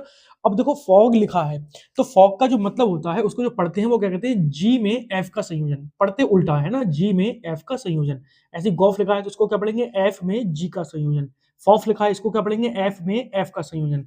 गॉग लिखा है इसको क्या पढ़ेंगे? g में g का संयोजन। ठीक है, तो इसके सवाल कैसे होते हैं, तो हम जरा एक 2 जो सवाल दे रखे हैं वो उनको सॉल्व करते हैं, तो हमें पता चल जाएगा कि कितने आसान प्रश्न हैं और हमें इनको छोड़ना नहीं चाहिए, बल्कि इनको सॉल्व करके हमें अपने अंक प्राप्त करने चाहिए। ठीक है, चलो देखो, तो यहाँ पर जो पहला प्रश्न है 13वां मतलब प्रश्न वो दे रखा है कि f जो है फंक्शन r से r में है, जहाँ fx बराबर क्या दे रखा है भाई? cos x दे रखा है। g r से r में है, जहाँ gx बराबर क्या दे रखा है? x² दे रखा है। तो हमें बताना है, सिद्ध करना है कि फॉग बराबर क्या है? बराबर नहीं है किसके? गॉस के। यानी कुल मिलाकर हमें फॉग निकालना है और गॉफ निकालना है। ठीक है, तो हम यहाँ पर सॉल्यूशन स्टार्ट करते हैं इसका। 13 जरा देखो, तो यहाँ पर हमें दे रखा है कि fx बराबर दे रखा है cos x, ठीक है, और gx बराबर दे रखा है x², है ना? और यहाँ पर दोनों ही जो फलन है वो r से r में दे रखे हैं ना, वास्तविक संख्या से वास्तविक संख्या। ठीक है, तो सबसे पहले हम यहाँ पर निकालते हैं फॉग निकालते हैं। तो फॉग का मतलब क्या हो गया? g में f का संयोजन। अब देखो निकालने के लिए हम क्या करते हैं, सबसे पहले हम यहाँ पर लिख लेते हैं, f तो लिखा ही है ना? अब f के आगे यहाँ पर हम लिख लेंगे gx। ठीक, तो इस जो फॉग लिखा था तो इसको क्या लिखेंगे? f gx लिखेंगे, है ना? f of gx। ठीक है, अब देखो जहां पर जो gx है, अब इसका मान बताओ क्या भाई? gx का जो मान है वो हमें दे रखा है f, gx का मान यहाँ पर रख देंगे, तो gx का मान क्या हो गया? x²। ठीक है, अब देखो f x था तो cos x था। जब f x² हो गया तो जहां पर x है fx में, जहां पर x है वहां पर क्या रख देंगे हम? x²। ठीक है भाई, fx में जहां पर x था तो fx में x का x की क्या था भाई? cos x था। तो अब x ये क्या कर दो? x² कर दो, तो देखो यहाँ पर हो जाएगा x², तो यहाँ पर भी क्या आएगा? x², तो ये हो जाएगा cos x²। ठीक है, और इस बात को याद रखना, ये cos² x नहीं है, ये क्या है? x², यानी कि एंगल पर स्क्वायर है ना? cos पर स्क्वायर नहीं है, किस पर है? जो कोण दे रखा है उस पर स्क्वायर है। ठीक है, तो ये हमारी किसकी वैल्यू हो गई? ये हमारी वैल्यू हो गई फॉफ की। ठीक है, अगली वैल्यू जो हमें निकालनी है वो कौन सी निकालनी है भाई? हमें निकालनी है फिर गॉफ निकालनी है, तो गॉफ निकालते हैं भाई। तो गॉफ का मतलब क्या हो गया? f में g का संयोजन, और लिखेंगे कैसे? g लिख लेंगे और यहां पर क्या लिखेंगे हम? fx लिखेंगे। ठीक है, अब g लिख दो और fx की जगह क्या है बेटा बताओ? fx की जगह है cos x, तो यहां पर हम क्या लिख सकते हैं? cos x। अब देखो gx को देखो ध्यान से, gx बराबर वैल्यू क्या है? x²। अब gx में जहां पर x था वहां पर क्या आ गया? cos x आ गया। तो हम क्या लिख सकते हैं? gx में जहां पर x है वहां पर क्या लिख दो? cos x लिख दो, तो ये हो जाएगा हमारा cos x का स्क्वायर। तो इसको हम क्या लिख सकते हैं? cos square x। ये आ गया हमारा क्या? गॉफ। अब मुझे बताओ, ये cos का स्क्वायर है, x एंगल हो गया, यहाँ पर x का स्क्वायर है, यानी कि जो एंगल है उसका स्क्वायर है। तो बताओ क्या दोनों चीजें बराबर हैं? तो दोनों चीजें बराबर नहीं है। तो हम आराम से हम क्या लिख देंगे कि क्रम हमारा क्या था लिखने का? ये रहा, फॉग बराबर नहीं है किसके? गॉफ के। ठीक है, तो ये प्रूव हो गया। ठीक है, चलो, तो अब अगला प्रश्न करते हैं, इसी का ही है ना, इसी टाइप के बिल्कुल प्रश्न है। क्या दे रखा है कि f r से r में एक फलन दे रखा है और g भी r से r में, और वो दे रखे हैं हमारे cos x बराबर 3x²। तो बताओ अब हम कर सकते हैं क्या? बिल्कुल कर लेंगे, है ना? जरा देखो, तो सॉल्यूशन नंबर कौन सा भाई? 14। ठीक है, तो यहाँ पर दो फलन दे रखे हैं हमें, एक fx बराबर क्या दे रखा है बेटा? fx बराबर दे रखा है cos x, एफ एक्स बराबर कॉस एक्स तथा जी एक्स बराबर दे रखा है 3x स्क्वायर, है ना। अब आराम से कर लेंगे, कैसे कि यहाँ पर वैल्यू रख देंगे भाई। सबसे पहले हमें क्या निकालना है बताओ, हमें निकालनी है दो चीजें, हमें निकालना है गॉफ, तो हम यहाँ पर निकालते हैं भाई गॉफ, है ना। अब आगे को बढ़ाते जाएंगे यहाँ पर, तो देखो गॉफ निकालने के हम क्या करेंगे, जी ऑफ एफ एक्स, है ना, ये तो लिखेंगे। अब जी एफ एक्स की वैल्यू क्या है बताओ, कॉस एक्स। अब हम क्या करेंगे, जहां जहां जी में x है, जी में x है, वहां क्या रख देंगे हम, cos x रख देंगे। तो देख लो 3 तो ऐसे ही रहेगा, x ये क्या हो जाएगा cos x, तो ये हो जाएगा बेटा x स्क्वायर था तो ये हो जाएगा cos स्क्वायर x, ठीक है। दूसरी वैल्यू किसकी, गॉफ हो गया। अब क्या निकालना है हमें, फॉफ निकालना है, फॉफ ऑफ, हाँ नहीं फॉग निकालना है, फॉग फॉग, ठीक है। तो फॉग कैसे निकालेंगे, तो हम यहाँ पे लिखेंगे f ऑफ जी एक्स, ठीक है, बराबर में। तो हम यहाँ पर क्या करेंगे भाई, f लिखा है, अब gx की वैल्यू कितनी है बताओ, gx की वैल्यू है 3x स्क्वायर, यही तो है। अब f में जहां जहां x था वहां पर क्या रख देंगे, 3x स्क्वायर रख देंगे, तो रख दो भाई, तो ये हो जाएगा cos 3x स्क्वायर, ठीक है। तो इस तरह से हमने गॉफ और फॉग निकाल लिए। तो ये वाले भी प्रश्न अब हमारे हो गए। अब हमारा एक लास्ट जो प्रश्न है, जिस टाइप के हमारे प्रश्न आ रहे हैं उसमें से एक लास्ट जो टाइप रह गया है, वो प्रश्न रह गया है इस वाले चैप्टर से, कि अगर a बराबर हमें कुछ दे रखा हो और b बराबर हमें सेट दे रखा हो, एक a बराबर सेट दे रखा है, एक b बराबर दे रखा है, तो हमसे पूछा जाएगा a से b में संबंधों की कुल संख्या, ठीक है, a से b में संबंधों की कुल संख्या। तो मैं यहाँ पर क्या कर रहा हूँ, इसको यहाँ पर बॉक्स बनाकर कर दे रहा हूँ, ठीक है। तो अब जरा ध्यान रखना, प्रश्न नंबर हमारा जो सॉल्यूशन हो रहा है वो किसका हो रहा है बेटा, सॉल्यूशन नंबर 15। हमें a बराबर दे रखा है, a बराबर क्या दे रखा है बताओ, 1,2, a बराबर इस सेट में दे रखा है 1,2, और b बराबर बताओ क्या दे रखा है भाई, b बराबर दे रखा है 3, 4, 5, है ना, b बराबर दे रखा है 3, 4, 5, सही है, ठीक। अब देखो यहाँ पर बात यह है कि हमसे पूछा है a से b में संबंधों की संख्या। जरा बताओ कि मैं यहाँ पर अगर देखूं तो a में कितने अवयव हैं बताओ, तो अगर मैं n a बराबर लिखूं तो अवयव कितने हैं यहाँ पर, 2 है। b बराबर अगर लिखूं तो बताओ अवयव कितने हैं यहाँ पर, n b बराबर कितना है बेटा, 3 अवयव दे रखे हैं, है ना। तो यहाँ पर अब एक फॉर्मूला याद रखेंगे हम, क्या, a से b में, समुच्चय a से b में, है ना, सेट है ये वाली, ठीक है, समुच्चय a से b में संबंधों की संख्या, संबंधों की संख्या, इसका फॉर्मूला याद रख लो। फॉर्मूला क्या होता है, 2na nb, ठीक है भाई, na इंटू एन बी। अब देखो अगर b से a में पूछेंगे तो बस पहले b को लिख लेना, बाद में a को लिख लेना, तो लेकिन आंसर हमारा सेम आएगा। अब बताओ एन ए की वैल्यू क्या थी हमारी, 2na की वैल्यू क्या है, 2 है, एन बी की वैल्यू क्या है, 3 है, तो 2 की पावर 3 दूनी 6, और इसको हम आंसर भी क्या लिख सकते हैं भाई, 64। अब देखो, अब आपके मन में आ रहा होगा भाई ये फॉर्मूला क्या रटना है हमें, बिल्कुल नहीं रटना है। हमने आपको सबसे पहले जो संबंध पढ़ाए थे पहले वाले पार्ट में, है ना, उसमें हमने सबसे पहले क्या पढ़ाया था, आपको कार्तीय गुणन पढ़ाया था। मैंने वहां पर बताया था कि जो संबंध होते हैं वो क्या होते हैं, कार्तीय गुणन के उपसमुच्चय होते हैं। तो हमें पता है कि अगर कोई भी किसी भी सेट में अगर एक में 2 अवयव हैं और दूसरे में 3 अवयव हैं, तो उसमें कार्तीय गुणन की संख्या कितनी आएगी, 2 3 6 आएगी, कितनी आएगी भाई, 6 आएगी, ठीक है। तो अब अगर उस कार्तीय गुणन के ही हम क्या निकाल लें, उपसमुच्चयों की संख्या निकाल लें, तो वही हमारे किसके बराबर होते हैं, संबंधों की संख्या के बराबर होते हैं। तो मैं इसको ये भी लिख सकता हूं कि कार्तीय गुणन में उपसमुच्चयों की संख्या बराबर होती है किसके, संबंधों की संख्या के। मैं एक लाइन यहां पर लिख दे रहा हूं कि a से b में संबंधों की संख्या बराबर किसकी होती है, a गुणा b, यानी कि a और b के कार्तीय गुणन में उपसमुच्चयों की संख्या,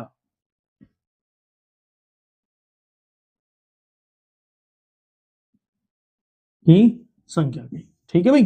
तो यहां से, क्योंकि हमें हर चीज रटनी भी नहीं चाहिए, हमें कॉन्सेप्ट भी पता होना चाहिए, तो इसका ये कॉन्सेप्ट था, ठीक है। तो इस तरह से हमने अपना ये पार्ट यानी कि तीसरा पार्ट और अपने चैप्टर संबंध एवं फलन का अंतिम पार्ट हमने यहाँ पर पूरा कर लिया है, ठीक है। तो इसमें इस चैप्टर में जितने भी इंपॉर्टेंट प्रश्न थे वो मैंने आपको सभी करा दिए। मुझसे जहां तक मेरी उम्मीद है, क्योंकि मैंने 5-6 सेट का जो 2-3 साल पुराने सेट का जो हमने वो करवाया है, तुम्हें सवाल करवाए हैं इम्पोर्टेंट, तो कोई भी इम्पोर्टेंट सवाल छूटा नहीं होगा। अगर फिर भी गलती से कोई छूट गया हो, तो आप मुझे कमेंट बॉक्स में ज़रूर बता दें, मैं उस प्रश्न को कराने का पूरा-पूरा प्रयास करूँगा और उसको वीडियो बना के उसकी डाल दूँगा, ठीक है? दूसरी बात ये है कि अगर आपको ये समझ में आ गया है भई, है ना?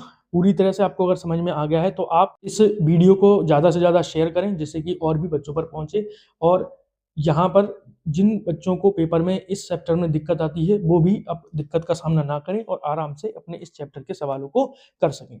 दूसरी बात ये है कि अब आगे आप कौन-सा चैप्टर समझना चाहते हैं, है ना? किसका वन शॉट आप देखना चाहते हैं, तो वो भी आप मुझे कमेंट में बता सकते हैं, जिससे कि मैं अब उस चैप्टर पर वन शॉट बनाने का पूरा-पूरा प्रयास करूँगा और बनाकर आपके इस पर यूट्यूब पर डाल दूँगा, ठीक है? और जितना भी आपने अब तक इस वीडियो को प्यार दिया है ना? 2 हमारे जो पार्ट आए थे, उनको प्यार दिया है, इसी तरह इसके भी साथ प्यार अपना बना रखें और अगर आपने दोनों वो पार्ट नहीं देखे हों, तो आप इस पार्ट से पहले उन दोनों पार्टों को अवश्य देख लें, ठीक है? द मैथलीड वे में, है ना? अपना इतना समय बिताने के लिए आपका बहुत-बहुत धन्यवाद। नमस्ते।